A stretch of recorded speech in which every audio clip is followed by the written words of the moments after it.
ಅಜೋ ನಿತ್ಯ ಶಾಶ್ವತೋಯಂ ಪುರಾಣೋ ಅಂತ ಭಗವದ್ಗೀತೆಯಲ್ಲೂ ಕೃಷ್ಣ ತನ್ನನ್ನು ಹಾಗೆ ಹೇಳ್ಕೊಂಡಿದ್ದಾನೆ.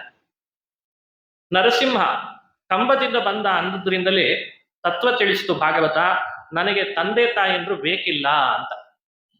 ಬೇರೆಯವರಿಗೆಲ್ಲ ತಂದೆ ಬೇಕು, ತಾಯಿ ಬೇಕು, ಆದ್ರೆ ನರಸಿಂಹನಿಗೆ ತಂದೆ ಬೇಡ, ತಾಯಿ ಬೇಡ. ಇದು ದೇವರ ಅವತಾರದ ಬಗ್ಗೆ ನಾವು ತಿಳ್ಕೊಳ್ಬೇಕಾದದ್ದು. ಅವರಿಗೆ ದುರ್ಬುದ್ಧಿ ಬಂತು. ದೇವಲ ಅಂತ ಒಬ್ಬ ಬ್ರಹ್ಮರ್ಷಿಗಳು ನೀರಿಗೆ ಇಳಿದು ಸ್ನಾನ ಮಾಡೋಣ ಅಂತ ಹೊರಟಿದ್ದಾರೆ. ಸ್ನಾನಕ್ಕೆ ಇಳಿಯುವಾಗ ದಡದತ್ರ ಬಂದು ನೀರಿನಲ್ಲಿ ಮೊಸಳೆಯಾಗಿ ಒಬ್ಬ ಗಂಧರ್ವ ಪೀಡಿಸ್ತಾ ಇದ್ದಾನಂತ.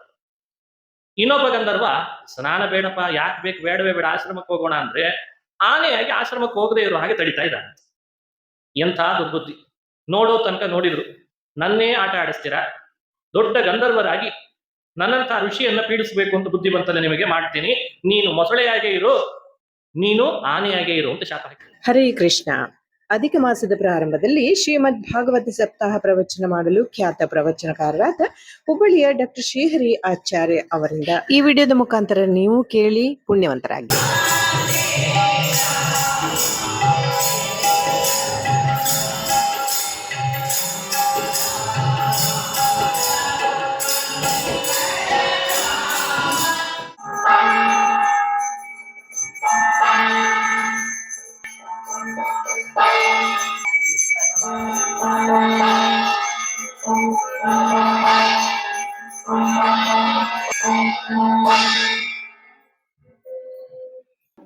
ಶ್ರೀ ಗುರುಭ್ಯೋ ನಮಃ.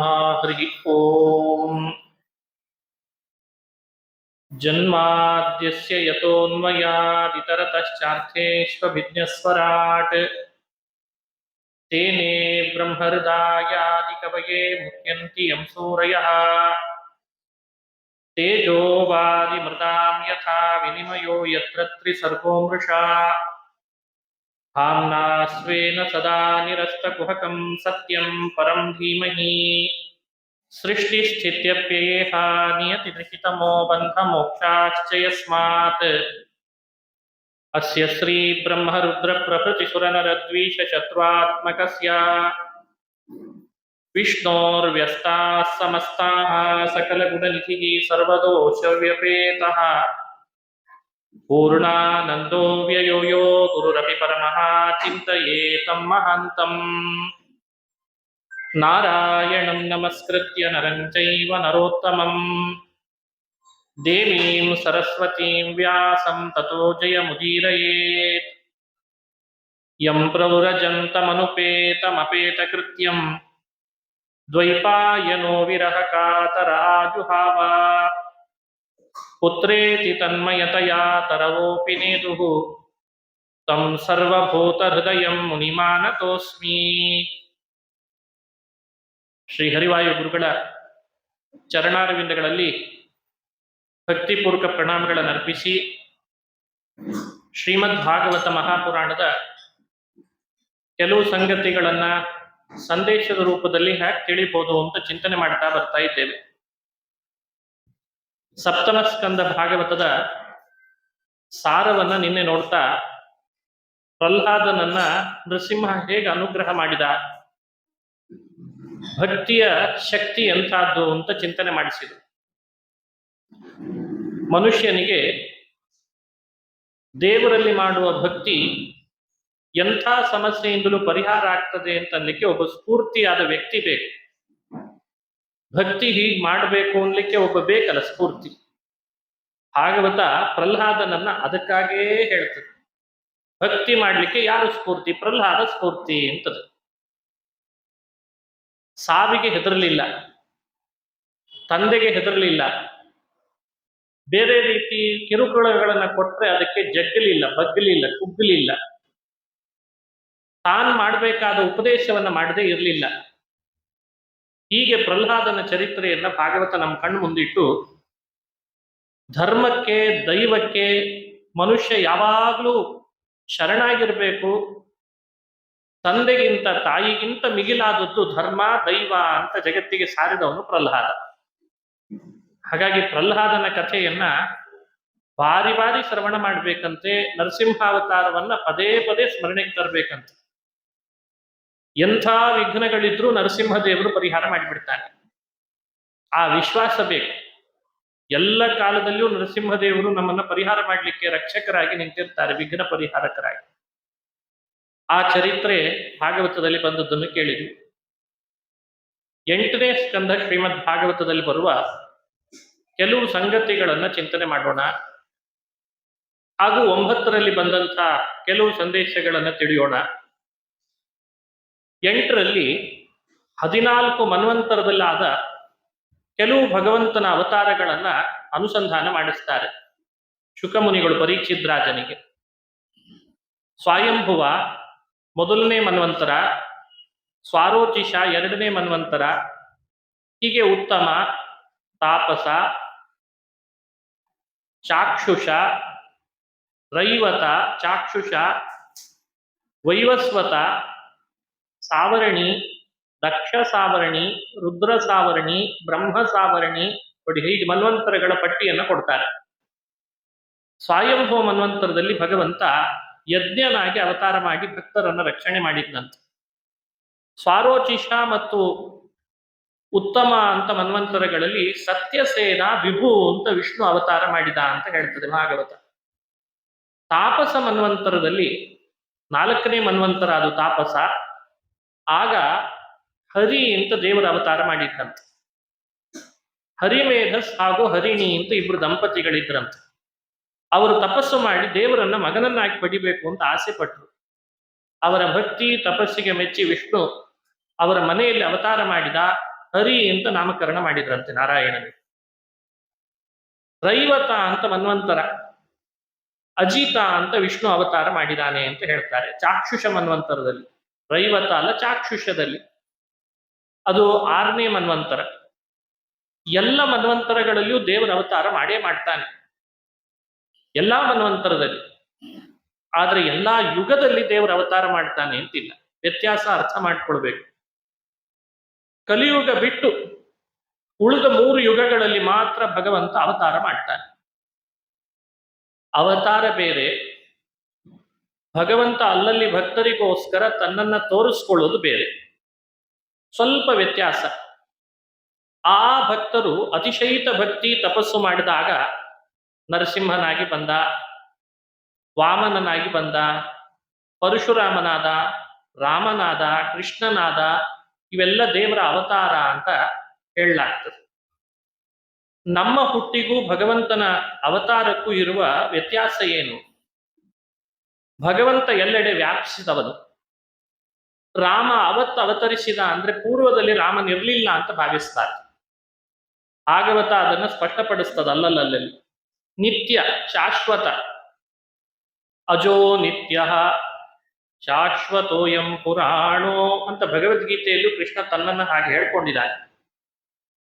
ನರಸಿಂಹ ಕಂಬದಿಂದ ಬಂದ ಅಂದದ್ರಿಂದಲೇ ತತ್ವ ತಿಳಿಸಿತು ಭಾಗವತ, ನನಗೆ ತಂದೆ ತಾಯಿಯಂದ್ರು ಬೇಕಿಲ್ಲ ಅಂತ.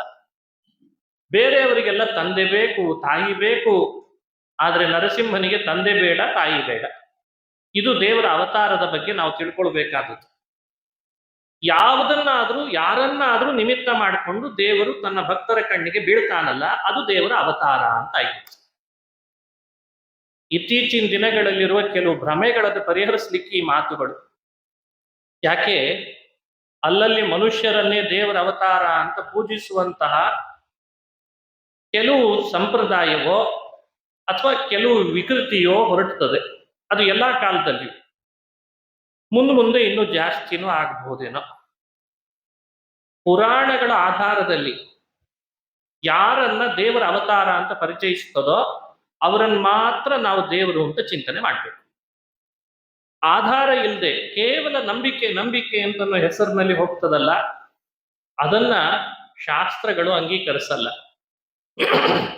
ಯಾವ ನಂಬಿಕೆ ಶ್ರೇಷ್ಠತೆ ಪಡೀತದೆ, ಯಾವ ನಂಬಿಕೆಗೆ ಶ್ರೇಷ್ಠತೆ ಇಲ್ಲ, ವಿಶ್ವಾಸಾರ್ಹತೆ ಇಲ್ಲ ಅಂದ್ರೆ ಪುರಾಣ ವೇದಗಳ ಸಂಸ್ಕಾರ ಆ ಆಧಾರದ ಮೇಲ್ಗಡೆ ಬರುವ ನಂಬಿಕೆಗಳನ್ನ ಶ್ರೇಷ್ಠ ಅಂತ ಹಿರಿಯರು ಪರಿಗಣಿಸಿದ್ರು. ಯಾವುದಕ್ಕೆ ಪುರಾಣದ ಆಧಾರ ಇಲ್ಲ, ಶಾಸ್ತ್ರದ ಆಧಾರ ಇಲ್ಲ, ಕೇವಲ ನಂಬಿಕೆ, ಅದು ನಂಬಿಕೆಯಾಗೇ ಉಳಿತದೆ ಹೊರತು ಅದನ್ನ ಆಧಾರ ಅಂತ ಪರಿಗಣಿಸ್ಲಿಕ್ಕೆ ಇಲ್ಲ ಅಂತಾರೆ. ಹಾಗಾಗಿ ಕಲ್ಕಿ, ಈಗ ಹುಟ್ಟಿದ ಭೂಮಿಯ ಯಾರಾದ್ರೂ ಒಬ್ಬ ಮನುಷ್ಯನನ್ನ ಕೆಲವು ಪವಾಡಗಳನ್ನು ತೋರಿಸಿದಾಗ ಇದು ಕಲ್ಕಿ ಅಂತ ಕೂಡಲೇ ವಿಶ್ವಾಸ ಮಾಡಬೇಕಾದ್ರೆ ಎಚ್ಚರ ಇರಬೇಕು. ಅದಕ್ಕೆ ಸರಿಯಾದ ಆಧಾರಗಳನ್ನ ಕೊಡ್ಬೇಕಾಗ್ತದೆ ನಾವು. ಹಾಗಾಗಿ ಪುರಾಣ ಶ್ರವಣ ಮಾಡುವಾಗ, ಹೇಳುವಾಗ, ಅವತಾರಗಳ ಬಗ್ಗೆ, ಅವತಾರದ ಮಹಿಮೆಗಳ ಬಗ್ಗೆ ಹೇಳುವಾಗ ಬಹಳ ಎಚ್ಚರ ವಹಿಸಬೇಕು. ಆಧಾರಗಳನ್ನ ಚೆನ್ನಾಗಿ ವಿಮರ್ಶೆ ಮಾಡಬೇಕು. ಪ್ರಕೃತ 8ನೇ ಸ್ಕಂದ ಭಾಗವತ ಭಗವಂತನ ಕೆಲವು ಅವತಾರಗಳ ಲೀಲೆಯನ್ನು ಹೇಳ್ತದೆ. ಹರಿ ಅಂತ ದೇವರ ಅವತಾರ ಮಾಡಿದ್ದಾನೆ 4ನೇ ಮನ್ವಂತರದಲ್ಲಿ. ಆಗ ನಡೆದ ಒಂದು ಘಟನೆ ಏನು ಅಂದ್ರೆ, ಒಂದು ಆನೆಗಳ ರಾಜ ಗಜರಾಜ ಸಲಗ ತನ್ನ ಹೆಣ್ಣಾನೆಗಳನ್ನೆಲ್ಲ ಕರ್ಕೊಂಡು ಪರಿವಾರ ಸಹಿತನಾಗಿ ಋತುಮತ್ ಅಂತ ಒಂದು ಉದ್ಯಾನವನಕ್ಕೆ ಬಂದ. ತ್ರಿಕೂಟ ಪರ್ವತದಲ್ಲಿದ್ದ ಉದ್ಯಾನವನ. ಬೇಸಿಗೆಯ ಕಾಲ, ಹಾಗಾಗಿ ನೀರಿಡಿಕೆ ಹೆಚ್ಚಾಗಿತ್ತು. ನೀರು ಕುಡಿಯೋಣ ಅಂತ ಸರೋವರ ಹುಡುಕ್ತಾನೆ. ಉದ್ಯಾನವನದಲ್ಲಿ ಒಂದು ಸರೋವರ ಸಿಕ್ತು, ಕೆರೆ ಸಿಕ್ತು. ಅಲ್ಲಿರುವ ನೀರು ತಂಪಾಗಿತ್ತು, ಬಹಳ ತಂಪಾಗಿತ್ತು. ಸೊಂಡಿಲಿನಿಂದ ನೀರು ಕುಡಿತಾ ಇದ್ದಾನೆ ಗಜರಾಜ. ಎಷ್ಟು ತಂಪಾಗಿದೆ! ಕಮಲಗಳು ಬಿಟ್ಟಿದ್ರಿಂದ ಅಲ್ಲಲ್ಲಿ ಕೆರೆಯಲ್ಲಿ ಕಮಲದ ಪರಾಗಗಳು ಸೇರಿ ಸುಗಂಧ ಸುರಸೋಪೇತವಾಗಿತ್ತು ನೀರು. ಕುಡಿದ ಆ ಗಜೇಂದ್ರನಿಗೆ ಅನಿಸ್ತಂತೆ, ಯಾಕಿಲ್ ಮೈ ಮುಳುಗಿಸ್ಬಾರ್ದು ಅಂತ. ಆ ಋತುಮದ್ನಾಮ ಉದ್ಯಾನವನದೊಳಗೆ ತನ್ನ ಮೈ ಮುಳುಗಿಸ್ತು. ಹೆಣ್ಣಾನೆಗಳನ್ನು ಕರಿತು, ನೀವು ಬರ್ರಿ ನೀರಾಟ ಆಡೋಣ ಅಂತ. ಮೈ ಮರೆತು ನೀರಾಟ ಆಡ್ಲಿಕ್ಕೆ ಪ್ರಾರಂಭ ಮಾಡ್ತು. ಕೆರೆ ಒಳಗಡೆ ಒಂದು ದೊಡ್ಡ ಮೊಸಳೆ. ಯಾವುದಾದ್ರೂ ಆಹಾರ ಆಗ್ಲಿಕ್ಕೆ ಪ್ರಾಣಿ ಸಿಗ್ತದ ಅಂತ ಅದು ನಿರೀಕ್ಷೆ ಮಾಡ್ತಾ ಇತ್ತು. ಸರಿಯಾಗಿ ಗಜೇಂದ್ರ ನೀರಾಟ ಆಡ್ತಿದ್ದಾನೆ. ಮೊಸಳೆ ಕೆಳಗಿನಿಂದ ಬಂದು ಗಟ್ಟಿ ಮೊಸಳೆ ಕಾಲು ಹಿಡಿದು ಬಿಡ್ತಂತ ಆನೆ ಕಾಲನ್ನ, ಗಜೇಂದ್ರನ ಕಾಲ. ಎಷ್ಟು ಅದನ್ನ ಜಾಡಿಸ್ತದೆ, ಆದ್ರೆ ಮೊಸಳೆ ಬಿಡ್ತಾ ಇಲ್ಲ, ಗಟ್ಟಿ ಹಿಡಿದಿದೆ ಬಾಯಲ್ಲಿ. ಈ ಹೆಣ್ಣಾನೆಗಳೆಲ್ಲ ಅರ್ಥ ಆಯ್ತು, ನಮ್ಮ ಯಜಮಾನಿಗೆ ಏನೋ ಆಪತ್ತು ಬಂದಿದೆ ನೀರಲ್ಲಿ ಅಂತ. ಕೂಗ್ಲಿಕ್ಕೆ ಶುರು ಮಾಡಿತು. ಗಜೇಂದ್ರ ತನ್ನ ಪ್ರಯತ್ನ ಎಲ್ಲ ಮಾಡಿತು, ತನ್ನ ಬಲ ಎಲ್ಲ ಹಾಕ್ತು, ಆದ್ರೂ ಮೊಸಳೆಯಿಂದ ಬಿಡಿಸ್ಕೊಳ್ಲಿಕ್ಕೆ ಆಗ್ಲಿಲ್ಲ. ಹೆಣ್ಣಾನೆಗಳು ಪ್ರಯತ್ನ ಮಾಡಿದ್ವಂತೆ, ಅವುಗಳ ಶಕ್ತಿನೂ ಸಾಲ್ತಾ ಇದ್ಬಿಡ್ತು. ಗಜೇಂದ್ರನಿಗೆ ಇನ್ನು ಪ್ರಾಣ ಹೋಗೋ ಸ್ಥಿತಿ ಬರ್ತಾ ಇದೆ. ಪ್ರಾಣ ಹೋಗೋ ಸ್ಥಿತಿಯಲ್ಲಿ ಆತ ನಾರಾಯಣನ ಸ್ಮರಣೆ ಮಾಡ್ತಾನೆ ಅಂತಾರೆ ಭಾಗವತ. ಎಂಥ ಅದ್ಭುತ ಕಥೆ! ಸೋಂತಃ ಸರಸ್ಯುರುಬಲೇನ ಗೃಹೀತಾರ್ಥಃ ದೃಷ್ಟ್ವಾ ಗರುತ್ಮತಿ ಹರಿಂ ಕೌಪಾತ್ತ ಚಕ್ರಂ ಉತ್ಕ್ಷಿಪ್ಯ ಸಾಂಬುಜಕರಂ ಗಿರಮಾಹ ಕೃಚ್ಛ್ರಾತ್ ನಾರಾಯಣ ಕಿಲ ಗುರೋ ಭಗವನ್ ನಮಸ್ತೆ. ನಾರಾಯಣ, ಅಖಿಲ ಗುರೋ ಭಗವನ್ ನಮಸ್ತೆ ಅಂತ ಗಜೇಂದ್ರ ನಾರಾಯಣನನ್ನ ನಮಸ್ಕಾರ ಮಾಡ್ತಾ ಇದ್ದಾನಂತೆ. ಕೂಗಿ ಕರಿತಾ ಇದ್ದಾನೆ ಅಂತ ಭಾಗವತ ಹೇಳ್ತಾರೆ. ಹರಿ ಎನ್ನೋ ರೂಪದ ನಾರಾಯಣ ಅಲ್ಲಿಗೆ ಬಂದ ಆಕಾಶ ಮಾರ್ಗವಾಗಿ ಗರುಡಾರೂಢನಾಗಿ. ಕೈಯಲ್ಲಿದ್ದ ಸುದರ್ಶನವನ್ನ ಪ್ರಯೋಗಿಸಿದ. ಗಜೇಂದ್ರನ ಮೇಲೆ ಕರುಣೆ ತೋರಿ ಮೊಸಳೆಯ ಬಾಯಿಯನ್ನು ತುಂಡರಿಸಿದ. ಗಜೇಂದ್ರ ಮೋಚನೆ ಅಂತ ಆಯ್ತು. ಮೊಸಳೆಯ ರೂಪದಲ್ಲಿ ಒಬ್ಬ ಗಂಧರ್ವ ಇದ್ದ ಅಂತದೆ ಭಾಗವತ. ಮೊಸಳೆ ಯಾವಾಗ ದೇಹ ತುಂಡಾಯಿತೋ, ಮೊಸಳೆ ಒಳಗಿದ್ದ ಒಬ್ಬ ಗಂಧರ್ವ ಹೊರಗೆ ಬಂದಂತ. ಗಜೇಂದ್ರನು ಕಾಲಾಂತರದಲ್ಲಿ ತನ್ನ ದೇಹ ಬಿಟ್ಟ ವಯಸ್ಸಾದ್ಮೇಲೆ. ಆಮೇಲೆ ಆ ಗಜೇಂದ್ರನ ದೇಹದೊಳಗೊಬ್ಬ ಗಂಧರ್ವ ಇದ್ದ, ಅವನು ಹೊರ ಬಂದ. ಇಬ್ಬರಿಗೂ ಶಾಪದಿಂದ ಮುಕ್ತಿ ಆಯಿತು. ತಮ್ಮ ಗಂಧರ್ವ ಲೋಕಕ್ಕೆ ಹೋಗಿ ಸೇರಿದರು ಅಂತ ಕಥೆ. ಏನಂತ ಅರ್ಥ ಆಗಲ್ಲ ಮೇಲ್ನೋಟಕ್ಕೆ ಈ ಕಥೆ. ಯಾಕಿದೆ ಏನಿದೆ ಅಂತ ಗೊತ್ತಾಗಲ್ಲ. ಇಷ್ಟಂತೂ ಅರ್ಥ ಆಗ್ತದೆ, ಮಾತೇ ಬರದ, ಎಂದೂ ವೇದಗಳನ್ನು, ವೇದಾಂತವನ್ನು, ಉಪನಿಷತ್ತನ್ನು, ಪುರಾಣಗಳನ್ನು ಅಧ್ಯಯನನೇ ಮಾಡದ ಒಬ್ಬ ಗಜೇಂದ್ರ ದೇವರನ್ನು ಮನಸಾ ಕೂಗಿದ ಕೂಡಲೇ ಬಂದು ರಕ್ಷಿಸಿದ್ನಲ್ಲ ಶ್ರೀಹರಿ. ಇನ್ನು ನಾವು ನೀವು ಮಾತೂ ಬಂದು, ಬುದ್ಧಿನೂ ಇದ್ದು, ವಿವೇಕನೂ ಇದ್ದು, ಭಕ್ತಿಯಿಂದ ಭಗವಂತನನ್ನು ಶರಣು ಹೋದ್ರೆ ನಮ್ಮನ್ನ ನಮ್ಮ ಆಪತ್ತಿನಿಂದ ದೂರ ಮಾಡದೇ ಇರ್ತಾನ. ಈ ತಿಳುವಳಿಕೆ ಅಂತೂ ಚೆನ್ನಾಗಿ ಈ ಕಥೆಯಿಂದ ಮೇಲ್ನೋಟಕ್ಕೆ ಗೊತ್ತಾಗ್ತದೆ. ಇನ್ನು ಒಳಗಿಳಿದು ಗಜೇಂದ್ರ ಮೋಚನೆಯನ್ನು ಅರ್ಥೈಸಿಕೊಳ್ಬೇಕು. ಅದು ಒಂದು ಅದ್ಭುತವಾದದ್ದು. ಹಿಂದೆ ಹಾಹಾ ಅಂತ ಒಬ್ಬ ಗಂಧರ್ವ, ಹೂಹು ಅಂತ ಇನ್ನೊಬ್ಬ ಗಂಧರ್ವ. ಸಂಗೀತ ಶಾಸ್ತ್ರದಲ್ಲಿ ಅದೊಂದು ಆಲಾಪನದ ವಿಶೇಷ ಅಂತ ತಿಳಿಬಹುದು. ಈ ಹಾ ಅಂತ ಒಂದಿದೆ, ಹೂ ಅಂತ ಮತ್ತೊಂದಿದೆ. ಈ ಗಂಧರ್ವರು ದೇವರ ಭಕ್ತರೇ, ಕರ್ತವ್ಯ ನಿರತರು. ಗಂಧರ್ವ ಲೋಕದಲ್ಲಿರುವ ಅಪ್ಸರೆಯರು, ಗಂಧರ್ವರು ಯಾರು ನಾವು ನೀವು ಅವರ ಬಗ್ಗೆ ಕೈ ಮಾಡಿ ತೋರಿಸೋ ಹಾಗೆ ಅವರಿಲ್ಲ. ಹಾಗಾಗಿ ಅವ್ರ ಬಗ್ಗೆ ತಪ್ಪು ಕೊಡಬಾರದು. ಅವರೇನು ಸದಾ ಹಾಡು ಹೇಳ್ಕೊಂಡು ಕಾಲ ಹರಣ ಮಾಡ್ತಾರೆ ಅಂತ ಹಾಗೆ ಅನಬಾರದು. ದೇವರು ಯಾವಾಗಲೂ ಅವ್ರ ಕಣ್ಣು ಮುಂದೆ ಕಾಣಿಸುವಂತಹ ಒಂದು ಅಪೂರ್ವ ಸಮುದಾಯ, ಗುಂಪು. ಅದರಲ್ಲಿ ಇಬ್ಬರು ಗಂಧರ್ವರಿಗೆ ಮನಸ್ಸಿನಲ್ಲಿ ದೇವಲ್ ಋಷಿಗಳನ್ನ ಹಾಸ್ಯ ಮಾಡೋಣ ಅನಿಸ್ತಂತೆ. ಕೆಲವೊಮ್ಮೆ ಇಂಥ ದುರ್ಬುದ್ಧಿ ಬರ್ತದೆ, ಯಾವಾಗಲೂ ಬರಲ್ಲ, ನಮಗೆ ಯಾವಾಗಲೂ ದುರ್ಬುದ್ಧಿ ಇರ್ತದೆ. ಇದೇ ನಮಗೂ ದೇವತೆಗಳಿಗೂ ಇರುವ ವ್ಯತ್ಯಾಸ. ಅವರಿಗೆ ದುರ್ಬುದ್ಧಿ ಬಂತು. ದೇವಲ ಅಂತ ಒಬ್ಬ ಬ್ರಹ್ಮರ್ಷಿಗಳು ನೀರಿಗಿಳಿದು ಸ್ನಾನ ಮಾಡೋಣ ಅಂತ ಹೊರಟಿದ್ದಾರೆ. ಸ್ನಾನಕ್ಕಿಳಿಯುವಾಗ ದಡದತ್ರ ಬಂದು ನೀರಿನಲ್ಲಿ ಮೊಸಳೆಯಾಗಿ ಒಬ್ಬ ಗಂಧರ್ವ ಪೀಡಿಸ್ತಾ ಇದ್ದಾನಂತ. ಇನ್ನೊಬ್ಬ ಗಂಧರ್ವ ಸ್ನಾನ ಬೇಡಪ್ಪ, ಯಾಕೆ ಬೇಕು, ಬೇಡವೇ ಬೇಡ, ಆಶ್ರಮಕ್ಕೆ ಹೋಗೋಣ ಅಂದ್ರೆ ಆನೆಯಾಗಿ ಆಶ್ರಮಕ್ಕೆ ಹೋಗದೆ ಇರೋ ಹಾಗೆ ತಡಿತಾ ಇದ್ದಾನೆ. ಎಂಥ ದುರ್ಬುದ್ಧಿ! ನೋಡೋ ತನಕ ನೋಡಿದ್ರು, ನನ್ನೇ ಆಟ ಆಡಿಸ್ತೀರಾ, ದೊಡ್ಡ ಗಂಧರ್ವರಾಗಿ ನನ್ನಂಥ ಋಷಿಯನ್ನ ಪೀಡಿಸ್ಬೇಕು ಅಂತ ಬುದ್ಧಿ ಬಂತಲ್ಲ ನಿಮಗೆ, ಮಾಡ್ತೀನಿ, ನೀನು ಮೊಸಳೆಯಾಗೇ ಇರು, ನೀನು ಆನೆಯಾಗೇ ಇರು ಅಂತ ಶಾಪ ಹಾಕಿಬಿಟ್ರಂತೆ. ನೋಡಿ, ಬ್ರಹ್ಮರ್ಷಿಗಳ ಶಾಪಕ್ಕೆ ಗುರಿಯಾದ್ರೆ ಅವರಿಗೆ 100 ವರ್ಷಗಳಷ್ಟು ಕಾಲ ಶಿಕ್ಷೆಯ ರೂಪದಲ್ಲಿ ಹೀಗಾಗ್ತದೆ. ಈಗ ದೇವತೆಗಳ ಲೋಕದಲ್ಲಿ ಶಿಕ್ಷೆ ಅಂದ್ರೆ, ಲೋಕದಲ್ಲೆಲ್ಲ ತಪ್ಪು ಮಾಡಿದ್ರೆ ಒಂದು ಶಿಕ್ಷೆ ಕೊಡಬೇಕಾಗಿದೆ. ಅವನು ಒಳ್ಳೆಯವನೇ, ಏನೋ ಅವ್ನು ತಪ್ಪು ಮಾಡ್ತಾನೆ, ಅವನಿಗೇನು ಶಿಕ್ಷೆ ಕೊಡೋಣ, ಯೋಚನೆ ಮಾಡ್ರಿ ನೋಡೋಣ, ಏನ್ ಶಿಕ್ಷೆ ಕೊಡ್ತಾರೆ ಈಗೆಲ್ಲ. ಸಿಟಿಯಲ್ಲಿದ್ರೆ ವಿಲೇಜಿಗೆ ಟ್ರಾನ್ಸ್ಫರ್ ಮಾಡ್ತಾರೆ, ಅದಕ್ಕೆ ಪನಿಷ್ಮೆಂಟ್ ಟ್ರಾನ್ಸ್ಫರ್ ಅಂತ ಹೆಸರಿಟ್ಟಿದ್ದಾರೆ ತಾನೆ. ಓ, ಇವನು ಸಿಟಿಯಲ್ಲಿ ಡಾಕ್ಟರ್ ಇದ್ದಾನೆ, ತಪ್ಪು ಮಾಡಿದ್ದಾನೆ, ಅವನಿಗೂ ಶಿಕ್ಷೆ ಆಗ್ಬೇಕು, ಹಳ್ಳಿಗೆ ಹಾಕಿಬಿಟ್ರೆ ಆಯ್ತು. ಇವ್ರಿಗೆ ಇಷ್ಟು ಬುದ್ಧಿ ಇದೆ ಅಂದ್ರೆ ದೇವಲೋಕದ ಸರ್ಕಾರ ನಡೆಸೋರಿಗೆ ಬುದ್ಧಿ ಇಲ್ವೇನು? ಅದಕ್ಕೆ ದೇವಲೋಕದಲ್ಲಿ ಏನ್ ಮಾಡ್ತಾರೆ, ಎತ್ತರದ ಗಂಧರ್ವ ಲೋಕ, ದೇವಲೋಕ, ಅಲ್ಲೂ ಕೆಲವೊಮ್ಮೆ ಸಣ್ಣ ಸಣ್ಣ ತಪ್ಪು ಅಂತ ನಮಗನಿಸ್ತದೆ. ದೊಡ್ಡ ಸ್ಥಾನದಲ್ಲಿರೋರು ಸಣ್ಣ ತಪ್ಪು ಮಾಡಿದ್ರು ಕೂಡ ಅದು ದೊಡ್ಡದಾಗಿರ್ತದೆ. ಅದಕ್ಕೆ ಅಂಥವರಿಗೆ ಶಿಕ್ಷೆ ಹೇಗೆ? ಇದು ದಂಡ ನೀತಿ. ಇದು ವಿದೇಶದಿಂದ ಕದ್ದು ಬಂದ ದಂಡ ನೀತಿ ಅಲ್ಲ, ಇದು ವ್ಯವಸ್ಥಿತವಾದ ದಂಡ ನೀತಿ. ಅದಕ್ಕೆ ಅವ್ರು ಮಾಡಿದ ಅಪರಾಧಕ್ಕೆ ನಿಮಗೆ 100 ವರ್ಷ ನೀನು ಆನೆಯಾಗೆ ಬೀಳು, ನೀನು ಮೊಸಳೆಯಾಗೆ ಬೀಳು ಅಂದ್ಬಿಟ್ರು. ಅವರಿಗೆ ನಡುಗಲಿಕ್ಕೆ ಶುರು ಆಯ್ತು, ಕೈ ನಡುಗಲಿಕ್ಕೆ ಶುರು ಆಯ್ತು. ಅಯ್ಯಯ್ಯೋ, ತಪ್ಪಾಯ್ತು ಅಂತ. ಆಗ ದೇವಲ್ ಋಷಿಗಳು ಹೇಳ್ತಾರೆ, ತಪ್ಪಿಗೆ ಶಿಕ್ಷೆ ಅಂತೂ ನೀವು ಅನುಭವಿಸಲೇಬೇಕು, ಯಾಕಂದ್ರೆ ಮುಂದಿನವರು ಹೀಗೆ ತಪ್ಪು ಮಾಡುವಂತ ಆಗ್ಬಾರ್ದಲ್ಲ ನಿಮ್ಮನ್ನು ನೋಡಿ, ಅದಕ್ಕೆ ಶಿಕ್ಷೆ ಅನುಭವಿಸ್ಬೇಕು. ಆದ್ರೆ ಒಂದು ಹೇಳ್ತೇನೆ, ಎಂದೋ ಒಮ್ಮೆ ಗಜೇಂದ್ರನ ಕಾಲನ್ನ ಮೊಸಳೆ ಗಟ್ಟಿ ಹಿಡಿತದೆ, ಅಂದು ಇಬ್ಬರಿಗೂ ಶಾಪದಿಂದ ಮುಕ್ತಿ ಆಗ್ತದೆ ಅಂತ ಅವರಿಗೆ ಪ್ರತಿಯಾಗಿ ವರ ಕೊಟ್ಟರಂತೆ ಋಷಿಗಳು. ದೇವಋಷಿಗಳು, ಬ್ರಹ್ಮಋಷಿಗಳ ಸ್ವಭಾವವೇ ಹಾಗೆ.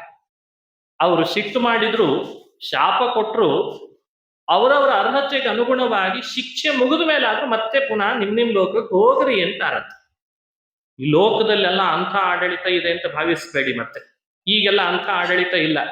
ನೀನ್ ಸ್ವಲ್ಪ ದಿವಸ ವಿಲೇಜಿಗೆ ಹೋಗಿರೋ, ಆಮೇಲೆ ಮತ್ತೆ ಬರುವಂತೆ ಅಂತ ಹಂಗಿದೆನಾ? ಬಹಳ ವಿರಳ ಆ ಥರ ಎಲ್ಲ. ಆದ್ರೆ ಅಲ್ಲ ಹಾಗಿದೆ ದೇವಲೋಕದಲ್ಲಿ. ಅದಕ್ಕೆ ತಕ್ಕಂತೆ ಬಹು ವರ್ಷಗಳ ಕಾಲ ಕಳೆದ ಮೇಲೆ ತಾಪಸ ಮನ್ವಂತರದಲ್ಲಿ ಗಜೇಂದ್ರ ನೀರಿಗಿಳಿದಾಗ ಅದೇ ಮೊಸಳೆ ಬಂದು ಕಾಲು ಹಿಡಿದಿದೆ ಅಂತ. ಆ ಹಾಹಾ ಹೂಗಳೇನೆ ಆನೆ ಮೊಸಳೆ ಆದವರಲ್ಲಿ ಗಟ್ಟಿ ಬಂದು ಕಾಲು ಹಿಡಿದ್ಬಿಟ್ಟಿದೆ. ಹಾಗಾದ್ರೆ ಗಂಧರ್ವನಿಗೆ ದೇವಲೋಕದ ದೇವತೆಗಳ ಭಗವಂತನ ಸ್ಮರಣೆ ಇದ್ದೇ ಇತ್ತು ಆ ಸಮಯಕ್ಕೆ. ಅದಕ್ಕೆ ಆತ ದೇವರನ್ನ ಸ್ಮರಣೆ ಮಾಡಿದ. ನಾರಾಯಣ ಅಖಿಲ ಗುರು ಭಗವನ್ ನಮಸ್ತೆ ಅಂತ ನಾರಾಯಣನ ಸ್ಮರಣೆ ಮಾಡಿದ ಕೂಡ್ಲೆ ಭಗವಂತ ತನ್ನ ಲೋಕದ ಗಾಯಕ ಇವನು, ಈ ಗಂಧರ್ವ ನನ್ನನ್ನೇ ಗಾನ ಮಾಡಿಕೊಂಡು ಕಾಲ ಕಳೀತಾ ಇದ್ದವ, ತಪ್ಪಿಗೆ ಶಿಕ್ಷೆ ಅನುಭವಿಸ್ತಾ ಇದ್ದಾನೆ, ಈಗಲಾದ್ರೂ ನನ್ನ ಸ್ಮರಣೆ ಮತ್ತೆ ಬಂತಲ್ಲ ಅಂತ ಕರುಣೆ ತೋರಿದ. ಈ ಚರಿತ್ರೆಯನ್ನ ಭಾಗವತ ಅನುಸಂಧಾನ ಮಾಡಿಸ್ತದೆ. ಎರಡನೇ ಅಂಶ ಆಯ್ತು. ನಮಗ್ ಕೊಟ್ಟ ತಿಳುವಳಿಕೆ ಏನು? ದೊಡ್ಡವರನ್ನ ಅಪಹಾಸ ಮಾಡೋದು ಬಿಡ್ಲಿ ಅಂತ ಮೊದಲನೇ ತಿಳುವಳಿಕೆ. ದೇವಲರಂಥ ದೊಡ್ಡವರನ್ನು ಅಪಹಾಸ ಮಾಡಿದ್ದಕ್ಕೆ ಈ ತರಹ ಶಾಪಕ್ಕೆ ಗುರಿ ಆಗ್ತಾರೆ. ಎರಡನೇ ಸಂದೇಶ, ನಮ್ಮ ಬದುಕಿನಲ್ಲೂ ನಾವೆಲ್ಲ ಯಾರು? ಒಂದರ್ಥದಲ್ಲಿ ಗಜೇಂದ್ರ ಇದ್ದ ಹಾಗೆ. ನಾವ್ಯಾಕೆ ಗಜೇಂದ್ರರು ಅಂದ್ರೆ ಭಾಗವತ ನಮಗೆ ಸ್ಪಷ್ಟ ತಿಳಿಸ್ತದೆ. ಆನೆಗೆ ಯಾವಾಗ್ಲೂ ಒಮ್ಮೆ ಮದ ಬರ್ತದಂತೆ, ನಮಗೆ ಯಾವಾಗ್ಲೂ ಒಂದಲ್ಲ ಒಂದು ಮದ ಇರ್ತದಂತೆ. ಅನ್ನ ಮದ, ಅರ್ಥ ಮದ, ಅಖಿಲ ವೈಭವದ ಮದ, ಮುನ್ನ ಪ್ರಾಯದ ಮದವೋ ಅಂತ ದಾಸರು ಒಂದು ಕಡೆ ಹೇಳ್ತಾರೆ. ಒಂದಲ್ಲ ಒಂದು ಮದ ನಮಗಿದ್ದೇ ಇರ್ತದೆ. ಯಾವಾಗಲೋ ಒಮ್ಮೆ ಮದ ಬರುವ ಗಜೇಂದ್ರನಿಗಿಂತ ಹೆಚ್ಚಿನ ಮದ ಭರಿತರಾದ ಗಜೇಂದ್ರರು ನಾವು. ನಮ್ಮಂಥ ಗಜೇಂದ್ರರಿಗೆ ನೀರಡಿಕೆ ಆದಾಗ ಕೆರೆಗೆ ಹೋಗಿ ನೀರು ಕುಡಿತೇವೆ ಅಂತ ಹೇಳ್ತು ಕಥೆ. ಈ ನೀರಡಿಕೆ ಏನು, ಕೆರೆ ನೀರು ಕುಡಿಯೋದು ಅಂದ್ರೆ ಏನು, ಅದನ್ನ ತಿಳ್ಕೊಳ್ಬೇಕು. ನೀರಡಿಕೆ ಅಂದ್ರೆ ಮನುಷ್ಯ ಮದಭರಿತನಾದಾಗ ವಿಷಯಗಳ ನೀರಡಿಕೆ ಜಾಸ್ತಿ. ವಿಷಯದ ನೀರಡಿಕೆ ಅಂದ್ರೆ ರೂಪ, ರಸ, ಗಂಧ, ಸ್ಪರ್ಶಗಳ ನೀರಡಿಕೆ. ಬಹಳಷ್ಟು ಹಪಹಪಿ ನಮಗಿದೆ. ಆ ಹಪಹಪಿಗೆ ಅನುಗುಣವಾಗಿ ಕೆರೆ ಸಿಕ್ತು, ನೀರು ಕುಡ್ದ, ಸ್ವಲ್ಪ ತಂಪಾದ ನೀರು ಸ್ವಲ್ಪ ಕುಡ್ದಾತ ಅದನ್ನ ತಾನೇ ಒಳಗೆ ಮುಳುಗಿಸ್ಬಿಟ್ಟ, ದೇಹವನ್ನೇ ಮುಳುಗಿಸಿದ. ಸಂಸಾರದ ವನದಲ್ಲಿ ಗಜೇಂದ್ರರಂತಿರುವ ನಾವು ಅಂದಿನ ಕೆರೆಯಲ್ಲಿ ಗಜೇಂದ್ರ ಮುಳುಗಿದಂತೆ ವಿಷಯದ ಕೆರೆಯಲ್ಲಿ ನಾವು ಮುಳುಗ್ತಿದ್ದೇವೆ ಅಂತ ಸೂಚನೆ ಕೊಡ್ತಂತೆ ಭಾಗವತ. ಈ ಸಮಯಕ್ಕೆ ಮೊಸಳೆ ಗಟ್ಟಿ ಕಾಲು ಹಿಡಿದು ಎಳೆದೆಳೆದು ಮುಳುಗಿಸ್ಲಿಕ್ಕೆ ಹೊರಡ್ತು ಅಂತ ಕಥೆ. ಮೊಸಳೆ ಯಾವುದು ಈ ಸಂಸಾರದ ಕಾಡಿನಲ್ಲಿ? ಮೊಸಳೆ ಇನ್ಯಾವುದು ಅಲ್ಲ, ಕಾಮ, ಕ್ರೋಧ, ಲೋಭ, ಮೋಹ, ಮದ, ಮಾತ್ಸರಿ. ಆ ಮೊಸಳೆ ಹಿಡಿದು ಎಳೀತದೆ. ಕಾಡಿನಲ್ಲಿದ್ದಾಗ ಆನೆಗೆ ಶಕ್ತಿ ಜಾಸ್ತಿ, ಸರಿ. ನೀರಿನಲ್ಲಿದ್ದಾಗ ಮೊಸಳೆಗೆ ಅಲ್ವೇ? ಗಜೇಂದ್ರ ಕಾಡಿನಲ್ಲಿದ್ದ ಭಾರೀ ಬಲ ಇತ್ತವನಿಗೆ, ನೀರಿಗಿಳಿದಾಗ ಮೊಸಳೆದೇ ಶಕ್ತಿ ಜಾಸ್ತಿ ಆಯ್ತಂತೆ. ಮುಳುಗಿಸ್ತೇನೆ ನಿನ್ನ ಅಂತ ಎಳೆದೆಳೆದ ಆಗ್ತಾ ಇದೆ. ನಾವು ಕೂಡ ಸಂಸಾರದ ಕಾಡಿನಲ್ಲಿ ವಿಷಯದ ಕೆರೆಯಲ್ಲಿ ಮುಳುಗಿದಾಗ ಕಾಮಕ್ರೋಧಾದಿಗಳಿಗೆ ಶಕ್ತಿ ಜಾಸ್ತಿ ಇಲ್ಲಿ. ಅಷ್ಟು ಸುಲಭ ಅವುಗಳನ್ನ ಬಿಡಿಸ್ಕೊಳ್ತೇವೆ ಅಂದ್ರೆ ಸಾಧ್ಯ ಆಗಲ್ಲ. ಗಜೇಂದ್ರ ತಾನೂ ಪ್ರಯತ್ನ ಪಟ್ಟ, ತನ್ನ ಪರಿವಾರದವರನ್ನೂ ಸಹಾಯಕ್ಕೆ ತಗೊಂಡ. ಕೊನೆಗೆ ಇನ್ನಾಗಲ್ಲ ಅಂತ ಗೊತ್ತಾದಾಗ ದೇವರಿಗೆ ಶರಣು ಹೋದ, ತಡವಾಗಿ ಹೋದ. ನಾವದನ್ನು ಮಾಡಬಾರದು ಅಂತದೆ ಭಾಗವತ. ಈ ಸಂಸಾರದ ಕಾಡಿನಲ್ಲಿ ಮೊಸಳೆ ಕಾಲು ಹಿಡಿದಾಗ ನಿನ್ ಶಕ್ತಿಯಿಂದ ಬಿಡಿಸ್ಕೊತೀನಿ ಅಂದ್ರೆ ಆಗಲ್ಲಪ್ಪ, ತಡ ಮಾಡದೆ ದೇವರನ್ನ ಶರಣು ಹೋಗು ಅಂತದ. ದೇವರಿಗೆ ಎಷ್ಟೆಷ್ಟು ತಡ ಮಾಡಿ ಶರಣಾಗ್ತೇವೆ ಅಷ್ಟಷ್ಟು ನಮಗೆ ಹೊರತು ಲಾಸು ದೇವರಿಗೆ ಇಲ್ಲ. ಯಾಕಂದ್ರೆ ಭಗವಂತ ನಮಗಿಂತ ಒಂದು ಹೆಜ್ಜೆ ಮುಂದೆನೇ ಇರ್ತಾನಂತ. ಭಾಗವತ ಇದನ್ನು ಅನುಸಂಧಾನಕ್ಕೆ ತರಿಸ್ತದೆ. ಇಲ್ಲಿ ಭಕ್ತ ದೇವರನ್ನ ಶರಣು ಹೋಗೋದು ಮೊದಲು, ಆಪತ್ತಿಗೆ ಗುರಿಯಾದ ಭಕ್ತನನ್ನ ರಕ್ಷಿಸ್ಬೇಕು ಅಂತ ಅನ್ನೋದ್ರಲ್ಲಿ ದೇವರು ಮೊದಲು ಅಂತ ಪ್ರಶ್ನೆ. ಯಾರಾದ್ರೂ ವಿಮರ್ಶೆ ಮಾಡಿದರೆ ಇದನ್ನ? ಆಪತ್ತಿಗೆ ಶರಣಾಗ್ತೇವೆ ಅಂದ್ರೆ ನಾವೇ, ದೇವರಿಗೆ ಶರಣಾಗ್ಬೇಕು ಅಂತ ಹೋಗ್ತೇವೆ. ಅದು ಮೊದಲು ಮಾಡ್ತೇವೋ, ನಮಗಿಂತ ಮೊದಲು ಅಯ್ಯೋ ನನ್ನ ಭಕ್ತ ಆಪತ್ತಿಗೆ ಶರಣಾಗಿಬಿಟ್ನಲ್ಲ, ಅವನನ್ನು ರಕ್ಷಿಸ್ಬೇಕು ಅಂತ ಬರೋ ದೇವರು ಮೊದಲು ಅಂತ ಪ್ರಶ್ನೆ. ಯುಕ್ತಿಗೆ ಸಿಗಲ್ಲ, ತರ್ಕಕ್ಕೆ ಸಿಗಲ್ಲ ಈ ವಿಷಯ. ಪುರಾಣಗಳು ಹೇಳ್ತಾವೆ ಭಕ್ತನೇ ತಡ ಮಾಡ್ತಾನಂತೆ, ದೇವರು ಮೊದಲೇ ನಿಂತಿರ್ತಾನಂತೆ. ಎಷ್ಟು ಸ್ಪಷ್ಟ ಹೇಳ್ತದೆ ಈ ವಿಷಯದಲ್ಲಿ. ನೃಸಿಂಹ ಪುರಾಣ ಅಂತ ಮತ್ತೊಂದಿದೆ.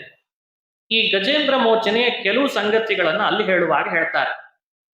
ಇನ್ನೂ ಆನೆ ನಾರಾಯಣನ ನೆನಪು ಮಾಡ್ಕೊಂಡು ಕೂಗ್ಲಿಲ್ಲ, ಆಗ್ಲೇನೆ ನಾರಾಯಣ ಗರುಡನನ್ನ ತರಿಸಿ ಕುಡಿಸ್ಕೊಂಡಿದ್ದಂತೆ. ಲಕ್ಷ್ಮಿ ಹೇಳ್ತಿದ್ದಾಳ, ಗರುಡನನ್ನು ಯಾಕೆ ನಿಲ್ಸಿದ್ರಿ? ಅವನು ಡ್ರೈವರ್, ಅವನಿಗೆ ಏನೇನೋ ಕೆಲಸಗಳಿರ್ತವೆ, ಸುಮ್ಮನೆ ಅವನನ್ನು ನಿಲ್ಲಿಸ್ಕೋಬೇಡ್ರಿ, ಅವ ಮನೆಗೆ ಹೋಗ್ತೇನೆ ಅಂತಿದ್ದಾನೆ, ಕಳಿಸ್ಬಿಡಿ ಅಂತ ಲಕ್ಷ್ಮಿ ಹೇಳ್ತಿದ್ದಾಳಂತ. ನಾರಾಯಣ ಹೇಳ್ದ, ನೋಡು ಈಗ ತಾನೇ ಮೊಸಳೆ ಹಿಡಿದಿದೆ ಗಜೇಂದ್ರನನ್ನ, ಯಾವಾಗ ಕೂಗ್ತಾನೋ ಗೊತ್ತಿಲ್ಲ, ಅವನು ಕೂಗಿದಾಗ ಗರುಡ ಇಲ್ಲದೆ ಇದ್ರೆ ನಾನು ಯಾಕೆ ಹೋಗ್ಲಿ?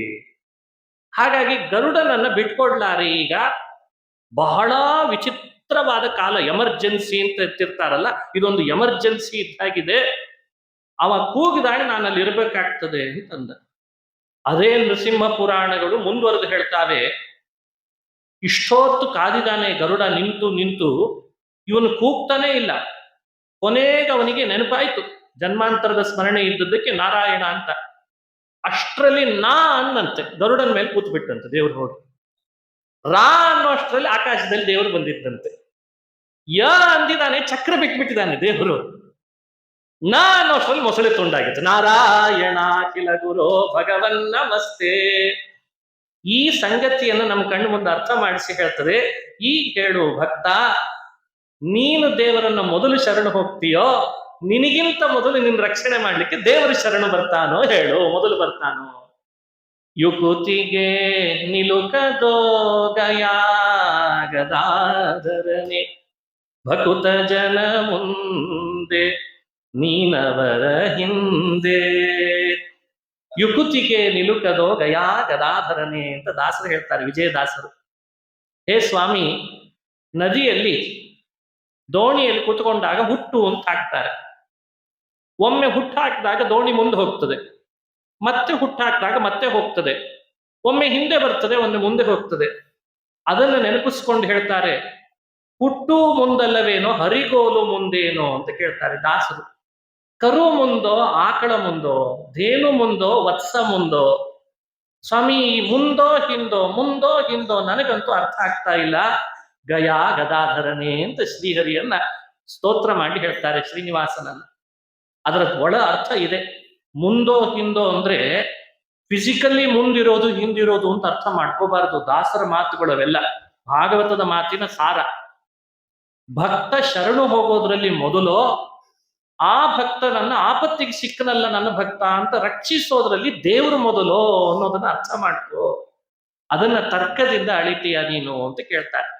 ಹಾಗಾಗಿ ತನ್ನ ಭಕ್ತರನ್ನ ಆಪತ್ತಿಗೆ ಸಿಲುಕುವ ಮುನ್ನವೇ ಯೋಚಿಸಿರುವ ಶ್ರೀಹರಿ ರಕ್ಷಣೆಗೆ ಕಟಿಬದ್ಧನಾಗಿ ನಿಂತಿರ್ತಾನೆ. ನಾವು ಶರಣು ಹೋಗೋದು ತಡವಾಗ್ತದೆ ಅನ್ನೋ ಸಂಗತಿಯನ್ನ ಗಜೇಂದ್ರ ಉಪಾಖ್ಯಾನದಿಂದ ಅನುಸಂಧಾನ ಮಾಡಿಸ್ತಾರೆ. ಎಷ್ಟು ಸೊರಸವಾದ ಚರಿತ್ರೆ. ಹಾಗಾಗಿ ಸಂಸಾರದ ಸಾಗರವೋ ಕೆರೆಯೋ ಬಿದ್ದ ನಮಗೆ ವಿಷಯದ ನೀರು ಕುಡಿದಾಗ ಕಾಮಕ್ರೋಧಗಳ ಮೊಸಳೆಯಿಂದ ನಾವು ದೂರ ಆಗ್ಬೇಕಾದ್ರೆ ತಡ ಮಾಡದೆ ನಾರಾಯಣನ ಶರಣು ಹೋಗ್ಬೇಕು ಅನ್ನೋ ಸಂದೇಶವನ್ನ ಗಜೇಂದ್ರ ಉಪಾಖ್ಯಾನದಿಂದ ತಿಳಿಲಿ ಅಂತ ಹೇಳ್ತಾರೆ. ಮತ್ತೊಂದು ಮನ್ವಂತರ, ಆಗಲೇ ಹೇಳಿದಂತೆ ಚಾಕ್ಷುಷ ಅಂತ 6ನೇ ಮನ್ವಂತರ. ರೈವತ ಆದ್ಮೇಲೆ ಚಾಕ್ಷುಷ. ದೇವರು ತನ್ನ ಭಕ್ತರಿಗಾಗಿ ಬಹು ಅವತಾರಗಳನ್ನ ತಾಳ್ತಾನೆ. ಅವತಾರಗಳಿಗೆ ದೇವರಿಗೆ ಯಾವ ಲಾಭ ಇಲ್ಲ. ನರಸಿಂಹನಾಗಿ ಬಂದ್ರೆ ಅವನಿಗೇನ್ ಲಾಭ? ಪ್ರಹ್ಲಾದನಿಗೆ ಆಯ್ತು ಅಷ್ಟೇ ಲಾಭ. ಪ್ರಹ್ಲಾದನಿಗೆ ಲಾಭ ಆಯ್ತು, ನಮಗೆ ಲಾಭ ಆಯ್ತು. ಈಗ ಬಂದ ಹರಿ ಗಜೇಂದ್ರನಿಗೆ ಲಾಭ ಆಯ್ತೆ ಹೊರತು ಹರಿಗೆ ಲಾಭ ಆಗಲಿಲ್ಲ. ಈ ವಿಷಯ ಮನಸ್ಸಿನಲ್ಲಿ ಯಾವಾಗಲೂ ಇರಬೇಕು. ಕರುಣಾಮಯಿ, ಕ್ಷಮಾ ಸಮುದ್ರ, ಭಕ್ತವತ್ಸಲ, ಭಕ್ತಾಪರಾಧ ಸಹಿಷ್ಣು, ಆ ಭಗವಂತನ ಗುಣಗಳನ್ನ ಕ್ಷಣ ಕ್ಷಣಕ್ಕೆ ಈಗ ಅನುಸಂಧಾನ ಮಾಡ್ತಾರೆ. ಸ್ವಾಮಿ ನನಗಾಗಿ ಮಾಡ್ತಾ ಇದ್ದೀವಿ ಅಂತ ನೋಡಿ. ಇದನ್ನ 6ನೇ ಮನ್ವಂತರದಲ್ಲಿ ಮತ್ತಷ್ಟು ಸ್ಪಷ್ಟಪಡಿಸ್ತಾರೆ ಈ ತತ್ವ. ಈ ಗುಣಗಳೆಲ್ಲ ಚಿಂತನೆಯಲ್ಲಿ ಇರಬೇಕು. ಭಗವಂತನಲ್ಲಿ ದೋಷ ದೃಷ್ಟಿ ದೂರ ಆಗ್ಬೇಕಾದ್ರೆ ಅವನ ಗುಣಗಳ ಚಿಂತನೆ ಬರಬೇಕು ಅಂತ ಹೇಳ್ತಾರೆ. ಒಬ್ಬ ವ್ಯಕ್ತಿಯಲ್ಲಿ ಎರಡೂ ಇರ್ತದೆ, ದೋಷನೂ ಇರ್ತದೆ, ಗುಣನೂ ಇರ್ತದೆ. ಆದ್ರೆ ದೇವರಲ್ಲಿ ಹಾಗಲ್ಲ. ದೋಷ ಸ್ವಲ್ಪವೂ ಇಲ್ಲ, ಗುಣ ಮಾತ್ರ ಇದೆ. ಅದು ನಮ್ಮ ಚಿಂತನೆಗೂ ಬರಬೇಕು. ಬರಬೇಕಾದ್ರೆ ಏನ್ ಮಾಡ್ಬೇಕು? ಇಂಥ ಕಥೆಗಳನ್ನು ಆವೃತ್ತಿ ಮಾಡ್ತಾ ಬರ್ಬೇಕಂತ. ಈ ರೀತಿ ಕಥೆಗಳಲ್ಲಿ ಇದು ಒಂದು. ಅಜಿತ ಅಂತ ಸಂಭೂತಿ ದೇವಿಯಲ್ಲಿ ಅವತಾರ ಮಾಡಿದ. ವೈರಾಜ ಸಂಭೂತಿ ಅಂತ ಇಬ್ರು ದಂಪತಿಗಳಲ್ಲಿ ಅಜಿತನಾಗಿ ಅವತಾರ ಮಾಡಿ ಕ್ಷೀರ ಸಮುದ್ರ ಮಥನ ಮಾಡ್ಲಿ ಅಂತ ದೇವತೆಗಳಿಗೆ ಕರೆಗೊಟ್ಟ. ಕಾರಣ, ದೇವತೆಗಳಿಗೆ ಬಲ ಬರಬೇಕಾಗಿತ್ತಂತ. ಒಂದು ಅಪರಾಧ ಮಾಡಿದ್ರು, ಅದರಲ್ಲಿ ದೇವೇಂದ್ರ ಮಾಡಿದ್ದು ಅಂತ ಹೇಳ್ತಾರೆ ಅಪರಾಧ. ದೂರ್ವಾಸ ಮಹರ್ಷಿಗಳು ವಿಷ್ಣುವಿನ ದೇವಾಲಯಕ್ಕೆ ಹೋಗಿ ಅಲ್ಲಿ ಪೂಜೆ ಸಲ್ಲಿಸಿ ಕೈಯಲ್ಲಿ ಒಂದು ಮಾಲೆ ಹಿಡ್ಕೊಂಡು ಬಂದಿದ್ರಂತೆ, ದೇವರ ಮಾಲೆ, ನಿರ್ಮಾಲ್ಯ. ಎದುರುಗಡೆಯಲ್ಲಿ ಐರಾವತದ ಮೇಲೆ ಇಂದ್ರ ಬರ್ತಾ ಇದ್ದಾನೆ. ಇಂದ್ರನು ಒಬ್ಬ ವಿಷ್ಣು ಭಕ್ತ ಅಂತ ಅವನ ಕೈಗೆ ಆ ಮಾಲೆ ಕೊಟ್ರಂತ. ಹಾಕೊಳ್ಳಿ, ಮುಡುಕೊಳ್ಳಿ, ಅಥವಾ ಅದನ್ನ ಕಣ್ಣಿಗೆ ಒತ್ತುಕೊಳ್ಳಿ, ಗೌರವಿಸ್ಲಿ ಅಂತ. ಇಂದ್ರನಿಗೆ ಐಶ್ವರ್ಯದ ಮದ ಬಂದಿದೆ. ಐಶ್ವರ್ಯದ ಮದಮತ್ತನಾದ ಇಂದ್ರ ಆ ದುರ್ವಾಸರು ಕೊಟ್ಟ ಮಾಲೆಯನ್ನ ಆನೆ ಸೊಂಡಿಲಿಗೆ ಹಾಕಿಬಿಟ್ಟ. ಆನೆ ಅದನ್ನ ತಿರುಗಿಸ್ತು, ಸೊಂಡ್ಲಿಂದ ನೆಲಕ್ಕೆ ಹಾಕ್ತು, ದಾಡ್ತು, ಮುಂದೆ ಹೋಗ್ಬಿಡ್ತು. ದೂರ್ವಾಸರು ಕೊಟ್ಟವರು ಮಹರ್ಷಿಗಳು ಏನು ಸಾಮಾನ್ಯನ? ಮರುದ್ರ ದೇವರು ಕೊಟ್ಟ ಮಾಲೆ ಏನ್ ಮಾಡಿದ ಇಂದ್ರ ಅಂತ ಹಿಂತಿರುಗಿ ನೋಡಿದ್ರಂತವ್ರು. ಇವ ಮಾಡಿದ್ದೆಲ್ಲ ಕಣ್ಣಿಗೆ ಬಿತ್ತು, ಸಿಟ್ಟು ಬಂತು. ವಿಷ್ಣು ನಿರ್ಮಾಲ್ಯಕ್ಕೆ ಅವಮಾನ ಮಾಡ್ತಾ ಇದ್ದಾನೆ. ಹರಿ ನಿರ್ಮಾಲ್ಯ ಅದು. ನಿರ್ಮಾಲ್ಯಕ್ಕೆ ಯಾವತ್ತೂ ಅವಮಾನ ಮಾಡಬಾರದು. ಅವಮಾನ ಮಾಡಿದ್ನಲ್ಲ ಅಂತ ಶಾಪ ಹಾಕಿದ್ರು. ಸಂಪತ್ತಿನ ಮದ ಬಂದಿದೆ ನಿನಗೆ, ಐಶ್ವರ್ಯದ ಮದ, ಹಾಗಾಗಿ ಹೀಗೆ ಮಾಡ್ತಿದ್ದಿ. ನಿಶ್ರೀಕಾಶ್ಚಾಭವನ್ ದೇವಾಹ ಭಾಗವತ ಹೇಳ್ತದೆ. ನಿನಗೆ ಸಂಪತ್ತು ಕೈತಪ್ಪಿ ಹೋಗ್ಲಿ, ನಿನ್ನ ಐಶ್ವರ್ಯ ಕೈತಪ್ಪಿ ಹೋಗ್ಲಿ ಅಂತ ಶಾಪ ಹಾಕಿದ್ರು. ಅಸುರರು ಆಗಲೇ ಅವನನ್ನ ದಾಳಿ ಮಾಡಿ ಸೋಲು ಅನುಭವಿಸೋ ಹಾಗೆ ಮಾಡಿದ್ರ ಅವನಿಗೆ. ಅದಕ್ಕೆ ದೇವತೆಗಳೆಲ್ಲ ದೇವರನ್ನು ಪ್ರಾರ್ಥನೆ ಮಾಡಿದ್ರೆ, ಕ್ಷೀರ ಸಮುದ್ರ ಮಥನ ಮಾಡ್ರಿ, ಅಮೃತ ಬರ್ತದೆ ಕುಡಿರಿ, ಶಕ್ತಿ ಬರ್ತದೆ ಅಮರರಾಗ್ರಿ, ಸಂಪತ್ತು ಬರ್ತದೆ. ಕ್ಷೀರ ಸಮುದ್ರ ಸಂಪತ್ತು ಕೊಡುವಂತಹ ದೊಡ್ಡ ನಿಧಿಯ ಆಕಾರ ಅದು. ಸರಿ ಅಂತಂದ್ರು. ದೇವರೇ ಉಪಾಯ ಹೇಳಿಕೊಟ್ಟ. ಅಜಿತ, ಹೋಗಿ ಮಥನ ಮಾಡ್ತೇನೆ ಅಂದ್ರೆ ನಿಮ್ ಶಕ್ತಿ ಸಾಲದು, ನಿಮ್ಮ ವಿರೋಧ ಪಕ್ಷದವರನ್ನು ಕೂಡ ಈಗಲೇ ಸಂಧಿ ಮಾಡ್ಕೊಳ್ರಿ ಅಂತಂದ. ನೋಡಿ, ಆವಾಗಲೇ ಸಮ್ಮಿಶ್ರ ಸರ್ಕಾರದ ಒಂದು ಸೂಚನೆ ಆಗಿತ್ತು ಅಂತ ಅನಿಸ್ತದ. ಬಹಳ ದೊಡ್ಡ ದೊಡ್ಡ ಕೆಲಸಕ್ಕೆ ಕೈ ಹಾಕಿದಾಗ ಶತ್ರುಗಳ ಜೊತೆಗೂ ಸಂಧಾನ ಮಾಡ್ಕೊಳ್ರಿ ಅಂತ ಹೇಳ್ಕೊಡ್ತಾನೆ ನೀತಿಯನ್ನು. ಅರಯೋಪಿ ಸಂಧೇಯ ಸತಿ ಕಾರ್ಯಾರ್ಥ ಗೌರವೇ. ಶತ್ರುಗಳ ಜೊತೆಗೂ ಸಂಧಿ ಮಾಡ್ಕೊಳ್ಬೇಕಂತೆ ಕೆಲಸದ ಗೌರವ ಜಾಸ್ತಿ ಇದ್ದಾಗ, ಕೆಲಸ ಬಹಳ ದೊಡ್ಡದು ಅಂತ ನಾವು ಮಾಡ್ಲಿಕ್ಕೆ ಹೊರಟಾಗ. ಸರಿ ಅಂತ ದೇವತೆಗಳೆಲ್ಲ, ಅಸುರರ ರಾಜ ಬಲಿಚಕ್ರವರ್ತಿ ಇದ್ದ, ಪ್ರಹ್ಲಾದ ರಾಜರ ಮೊಮ್ಮಗ. ಪ್ರಹ್ಲಾದನ ಮಗ ವಿರೋಚನ, ವಿರೋಚನನ ಮಗನೇ ಬಲಿ. ಅವನು ಅಸುರರಿಗೆ ರಾಜ. ಕೇಳಿದ್ರಂತೆ, ಹೀಗೆ ಮಥನ ಮಾಡಬೇಕಿದೆ, ದೊಡ್ಡ ಕೆಲಸ, ಮತ್ತೆ ನೀವು ಕೈ ಜೋಡಿಸಿದ್ರೆ ಅಮೃತ ಬರ್ತದೆ, ನಾವು ಅಮೃತ ಕುಡಿತೀವಿ, ನೀವು ಅಮೃತ ಕುಡೀರಿ, ಪರಸ್ಪರ ಅಮೃತ ಕುಡಿದ್ರೆ ಇಬ್ರು ಅಮರರಾಗಿ ಬಿಡ್ತೇವೆ ಅಂತ ಆಸೆ ಹಚ್ಚಿದ. ಆ ದೈತ್ಯರಿಗೆ, ಅಸುರರಿಗೆ ಅಮೃತ ಕುಡಿಬೇಕಲ್ಲ, ಬಹಳ ಸಂತೋಷ ಆಯ್ತು, ಎಂಥ ಕೆಲಸಕ್ಕೆ ನಮ್ಮನ್ನ ಸಮ್ಮಿಶ್ರ ಮಾಡ್ತಾ ಇದ್ದೀರಿ, ನಾವು ಬರ್ತೇವೆ ಅಂತ. ಈಗೆಲ್ಲ ಶಾಸಕ ಸ್ಥಾನ, ಮಂತ್ರಿ ಸ್ಥಾನ ಮುಖ್ಯ ಆಗಿರ್ತದಲ್ಲ, ಆವಾಗೆಲ್ಲ ಅಮೃತ ಅಮೃತ ಅಂತ ಆಸೆ ಹುಟ್ಟಿಸ್ಬಿಟ್ಟು. ಸರಿ ಅಂತ ಮಥನ ಪ್ರಾರಂಭ ಆದ್ರೆ ಮಧ್ಯದಲ್ಲಿ ಕಡುಗೋಲಿನ ರೂಪದಲ್ಲಿ ಮಂದರ ತಂದೆ ದೇವರೇ ಇಟ್ಟ ನಾರಾಯಣ. ಆ ಮಂದರ ಪರ್ವತ ಇಟ್ಟು ಕ್ಷೀರ ಸಮುದ್ರ ಮಥಿಸ್ಲಿಕ್ಕೆ ಹಗ್ಗ ಬೇಕಲ್ಲ. ಕಶ್ಯಪರ ಮಗ ಒಬ್ಬ ವಾಸುಕಿ ಅಂತ ಕರ್ದ್ರುವಿನ ಮಗ. ಕರ್ದ್ರುವಿನಲ್ಲಿ ಸೃಷ್ಟಿ ಆಗುವಾಗ ಬಹಳಷ್ಟು ಪಶು ಪ್ರಾಣಿಗಳನ್ನು ಹುಟ್ಟಿಸಿದ್ರಂತೆ. ವಾಸುಕಿನ ತಗೊಂಡು ಬಂದು ಹೇಳಿದ್ರಂತೆ ವಿಷ್ಣು, ನೀನು ಹಗ್ಗದಂತೆ ಸುತ್ತುಗೋ, ನಿನ್ನನ್ನ ಅಸುರರು ಸುರರು ಹಿಡಿದು ಎಳೆದು ಅಮೃತ ಬರೋ ಹಾಗೆ ಮಾಡ್ತಾರೆ, ಮಥನ ಮಾಡ್ತಾರೆ. ಆಯಿತು ಅಂದ. ವಾಸುಕಿ ಮಂದರ ಪರ್ವತಕ್ಕೆ ಸುತ್ತಕೊಂಡ. ಒಂದು ಕಡೆ ಅಸುರರು, ಒಂದು ಕಡೆ ದೇವತೆಗಳು ನಿಂತುಕೊಂಡ್ರು. ಸುರಾಸುರರು ನಿಂತು ಮಥನ ಮಾಡ್ಲಿಕ್ಕೆ ಪ್ರಾರಂಭ ಮಾಡಿದ್ರು. ಬೆಟ್ಟ ಭಾರಿ ಭಾರ, ಮಂದರ ಬೆಟ್ಟ. ಸಮುದ್ರದ ಕೆಳಭಾಗದಲ್ಲಿ ಏನಿಲ್ಲ, ಅಂತರ ಇದೆ. ಮುಳುಗಲಿಕ್ಕೆ ಶುರು ಆಯ್ತು. ಕ್ಷೀರ ಸಮುದ್ರದಲ್ಲಿ ಬೆಟ್ಟ ಮುಳುಗುತ್ತಿದೆ ಎಂದಾಗ ಹಾಹಾಕಾರ ಎದ್ದಿತು. ಮಥನ ಹೇಗೆ ಮಾಡ್ಬೇಕು? ಭಗವಂತ ಅಂದ, ಅಜಿತ, ನೀವು ಮಥನ ನಿಲ್ಲಿಸ್ಬೇಡ್ರಿ, ಪ್ರಾರಂಭ ಮಾಡಿಬಿಟ್ಟಿದಿರಿ, ವಿಘ್ನ ಬಂತು ಅಂತ ನಿಲ್ಲಿಸಿದ್ರೆ ಅಮೃತ ಬರಲ್ಲ. ಗಣಪತಿ ಸ್ಮರಣೆ ಮಾಡೋದು ಮರ್ತಿದ್ರಿ, ಅದಕ್ಕೆ ವಿಘ್ನ ಬಂದಿದೆ ಅಂತಂದ. ತದಾ ವಿಘ್ನೇಶ ಗತಿಂ ಸುರೇಶ್ವರಾಹ. ನೋಡಿ, ಗಣಪತಿ ಸ್ಮರಣೆ ಮಾಡದೆ ಕೆಲಸಕ್ಕೆ ಕೈ ಹಾಕ್ತೇವಲ್ಲ, ಅವು ವಿಘ್ನದಿಂದ ಮಧ್ಯದಲ್ಲೇ ನಿಂತ್ಕೋಬಹುದು ಹೆಚ್ಚು ಅನ್ಲಿಕ್ಕೆ ಇದು ಒಂದು ನಿದರ್ಶನ ಅಂತಾರೆ. ಸರಿ ಅಂತ ಗಣಪತಿ ಸ್ಮರಣೆ ಮಾಡ್ಕೊಂಡ್ರು. ಆಮೇಲೆ ಭಗವಂತ ಅಂದ, ನಾನು ಈಗ ಆ ಬೆಟ್ಟ ಎತ್ಕೊಳ್ತೇನೆ ಬೆನ್ನಿನ ಮೇಲೆ. ಹೇಗೆ?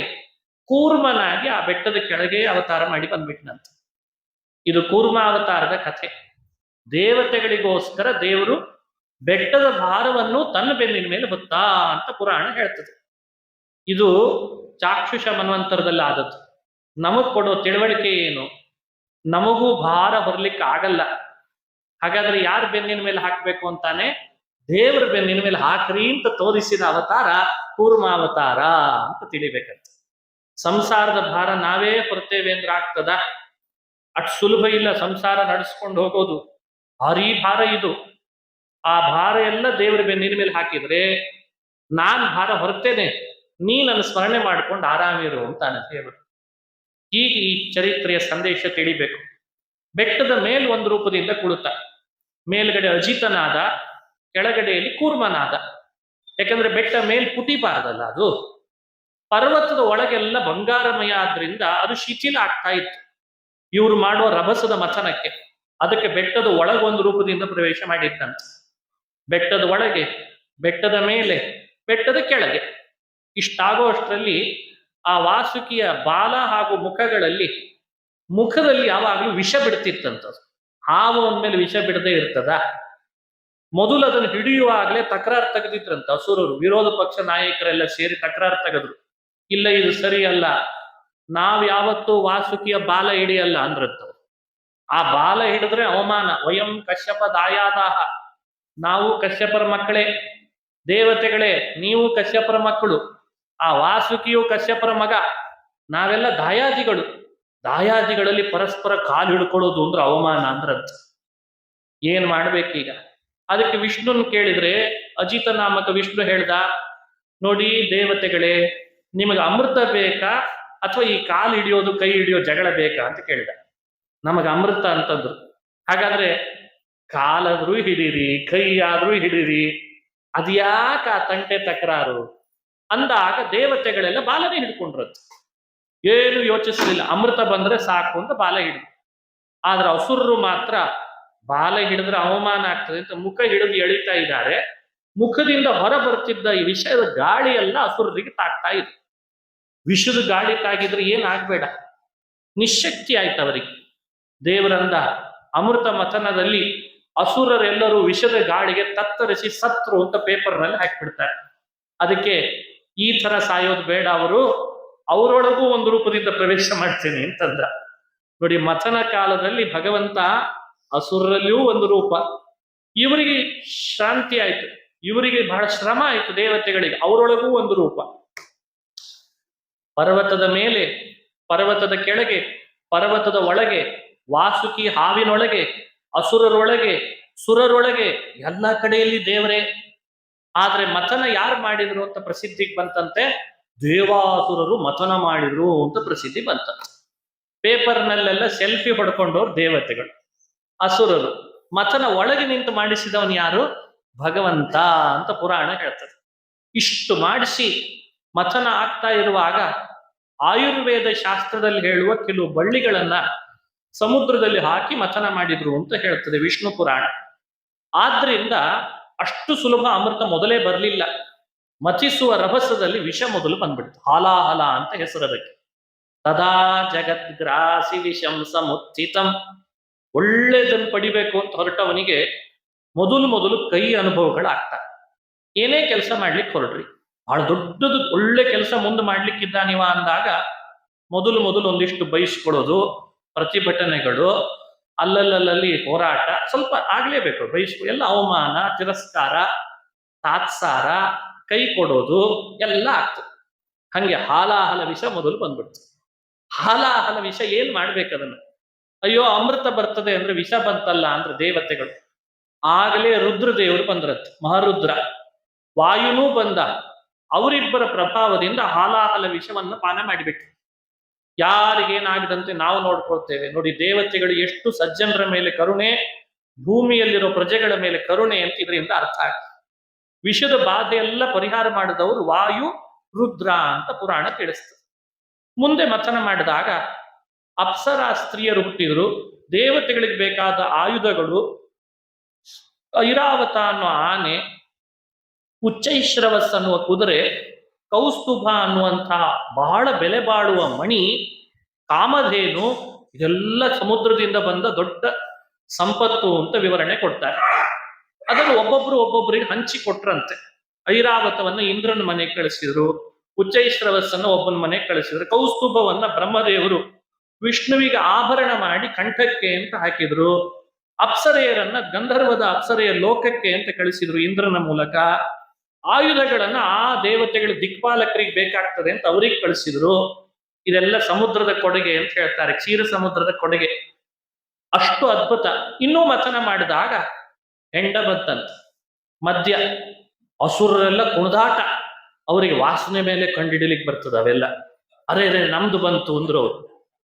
ಅದಕ್ಕೆ ವಿಷ್ಣು ದೇವತೆಗಳು ತಾವೇನು ಅದಕ್ಕೆ ಮುಗಿ ಬೀಳಲಿಲ್ಲ, ಅದು ಸುಮ್ಮನೆ ಇದ್ರು. ಅದು ಬಂದದ್ದೇ ನಿಮ್ ಸಲುವಾಗಿ, ನಾವೇ ಅದನ್ನು ತಗೊಳ್ಳೋದಿಲ್ಲ ಅಂದ್ರೆ ಅವರೇ ಹೋಗಿ ಅದನ್ನ ಯಾವುದೋ ಫ್ರಿಡ್ಜ್ನಲ್ಲಿ ಇಟ್ಟು ಬಂದ್ರು. ಆಮೇಲೆ ಅದನ್ನ ಸರಿ ಅಂತ ಮಥನ ಮುಂದುವರಿತು. ನೋಡಿ, ಕ್ಷೀರ ಸಮುದ್ರದ ಕೊಡುಗೆಯಲ್ಲಿ ಮದ್ಯವೂ ಸೇರಿದೆ ಅಂತದೆ ಪುರಾಣ. ಯೋಚಿಸ್ಬೇಕಾದ ಸಂಗತಿ. ಯಾಕೆ ಪೂರ್ಣ ಮದ್ಯ ನಿಷೇಧ ಮಾಡ್ತಾ ಇಲ್ಲ ಅಂತ ಅರ್ಥ ಆಯ್ತಲ್ಲ ಈಗ. ಸಮುದ್ರದ ಕೊಡುಗೆ ಅಷ್ಟೇ, ಅದ್ರದ್ದು ಟ್ಯಾಕ್ಸ್ ತಾನೇ ಇವತ್ತಿನ ಸರ್ಕಾರನ ನಡೆಸ್ತದೆ ಅಂದ್ರೆ ಅದ್ರ ಮಹಿಮೆ ಹೇಗಿರ್ಬೇಡ. ಬಹಳ ವಿಚಿತ್ರ ಇವೆಲ್ಲ ಕಥೆಗಳು. ಅವತ್ತಿನಿಂದ ಬಂದಿದೆ. ಅದನ್ನ ಅಷ್ಟು ಸುಲಭ ಪೂರ್ಣ ನಿಷೇಧ ಮಾಡ್ಲಿಕ್ಕೆ ಆಗಲ್ಲ. ಪುರಾಣದಲ್ಲಿ ಹೀಗೆ ಹೇಳಿದ್ರಲ್ಲ ಆಚಾರ್ಯರು ಅಂತ ನೀವ್ಯಾರು ಸಮಸ್ಯೆ ಮಾಡ್ಕೋಬೇಡ್ರಿ. ಮೊದಲು ಹೀಗಿತ್ತು ಅಂತ ವಿಷಯ ತಿಳಿಸೋ ಜವಾಬ್ದಾರಿ ಅಷ್ಟೇ ನಮ್ದು. ನಿಷೇಧ ಮಾಡೋದು, ನಿಯಂತ್ರಣ ತರೋದು ಲೈಸೆನ್ಸ್ ನಲ್ಲಿ ಲಂಚ ತಗೊಳ್ಳದೇ ಇರೋದು ಅವ್ರಿಗೆ ಬಿಟ್ಟದ್ದಷ್ಟೇ. ಈ ವಿಷಯ ನಮಗ್ ಸಂಬಂಧ ಇಲ್ಲ. ಪ್ರಸ್ತುತ ಕಾಲದಲ್ಲಿ ನಡೀತಿರೋದಂತೂ ಹಾಗೆ. ಆಮೇಲೆ ಮತನ ಮುಂದುವರೆದಾಗ ಚಂದ್ರ ಬಂದ, ಆಕಾಶದಲ್ಲಿರೋ ಚಂದ್ರ. ಅವನು ಚಂದ್ರ ಅದಕ್ಕೆ ಸಮುದ್ರದಿಂದ ಹುಟ್ಟಿದಾತ ಅಂತ ಹೇಳ್ತಾರೆ. ಅದಕ್ಕಿಂತ ಮೊದಲು ಮಹಾಲಕ್ಷ್ಮಿ ಕಂಬು ಕಂಠದ ಸುತ್ತ ಕಟ್ಟಿದ ಮಂಗಳ ಸೂತ್ರ, ಲಕ್ಷ್ಮಿ ಪ್ರಾದುರ್ಭಾವ ಆಯ್ತಂತೆ. ಆ ಲಕ್ಷ್ಮಿ ಹೇಗಿದ್ಲು ಅಂತ ಭಾಗವತ ಹೇಳ್ತದೆ. ಮಿಂಚಿನ ಬಳ್ಳಿ ಇದ್ದ ಹಾಗಿದ್ಲ. ಹೇಮಲತೆ ವಸಾಬಭೌ, ಬಂಗಾರದ ಬಳ್ಳಿ. ಹೆಜ್ಜೆಯ ಮೇಲೊಂದೆಜ್ಜೆಯ ನಿಕ್ಕುತ ಗೆಜ್ಜೆ ಕಾಲ್ಗಳ ಧ್ವನಿಯ ತೋರುತ ಸಜ್ಜನ ಸಾಧು ಪೂಜೆಯ ವೇಳೆಗೆ ಮಜ್ಜಿಗೆಯೊಳಗಿನ ಬೆಣ್ಣೆಯಂತೆ. ಶುಕ್ರವಾರ ಆದ್ರಿಂದ ಲಕ್ಷ್ಮೀ ಪ್ರಾದುರ್ಭಾವ ಸ್ಮರಣೆ ಮಾಡಬೇಕು. ನಿನ್ನೆ ಗುರುವಾರ ಪ್ರಹ್ಲಾದರಾಜರು ಗುರುರಾಯರಾದ್ರಿಂದ ಸ್ಮರಣೆ ಮಾಡ್ತಾ ಬಂದ್ವಿ. ಶುಕ್ರವಾರ ಹೇಗೆ ಬರ್ತಾಳೆ ಲಕ್ಷ್ಮಿ ಅಂತ ದಾಸರು ಹೇಳಿದಾಳೆ, ಹಾಗೇ ಲಕ್ಷ್ಮಿ ಬಂದಿದ್ದಾಳೆ. ಮಿಚ್ಚಿನ ಹೊಳಪಿನ ಸೀರೆ ತೊಟ್ಟಿದ್ದಾಳೆ, ಕಾಲ್ಗೆಜ್ಜೆ ಕಟ್ಟಿದಾಳೆ, ನಡುಪಟ್ಟಿ ಕಟ್ಟಿದಾಳೆ, ಆಗತಾನೆ ಯೌವನಕ್ಕೆ ಕಾಲಿಟ್ಟಿದ್ದಾಳೆ. ಆ ಅದ್ಭುತ ಸುಂದರಳಾದ ಜಗನ್ಮಾತೆ ಸರಸಿಜ ನಿಲಯೇ ಸರೋಜ ಹಸ್ತೆ ಧವಲತರಾಂ ಶುಕಗಂಧ ಮಾಲ್ಯ ಶೋಭೆ ಭಗವತಿ ಹರಿವಲ್ಲಭೆ ಮನೋಜ್ಞೆ ತ್ರಿಭುವನ ಭೂತಿಕರಿ ಪ್ರಸೀದ ಮಹ್ಯಂ.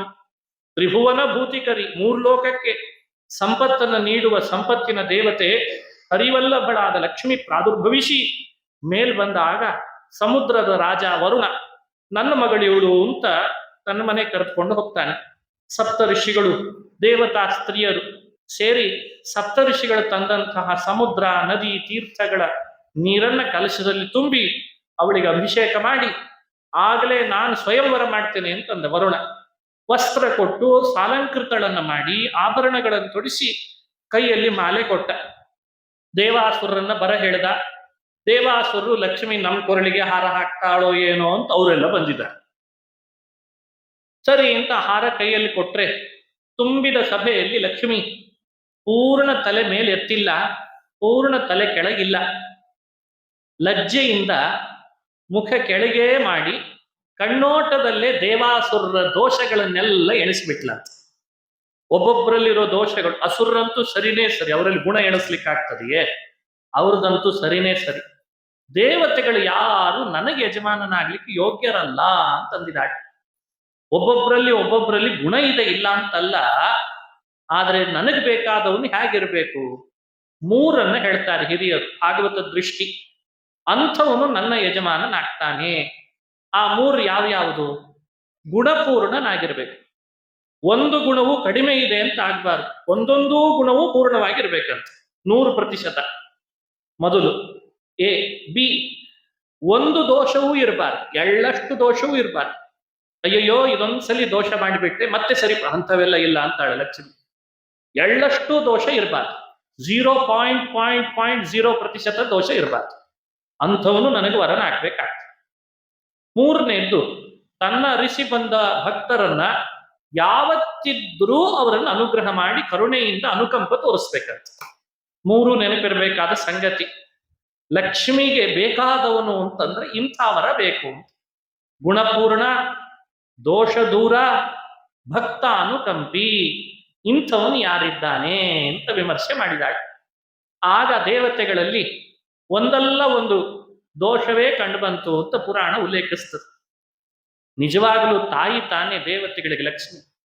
ತನ್ನ ಮಕ್ಕಳ ದೋಷವನ್ನ ಯಾವ ತಾಯಿ ತಾನೇ ಎಣಿಸ್ತಾಳೆ? ತನ್ನ ಮಕ್ಕಳ ಕುಂದ ತಾನೇ ಪೇಳಲು. ತನ್ನ ಮಕ್ಕಳ ದೋಷವನ್ನ ಯಾವ ತಾಯಿ ಹೇಳ್ತಾಳೆ?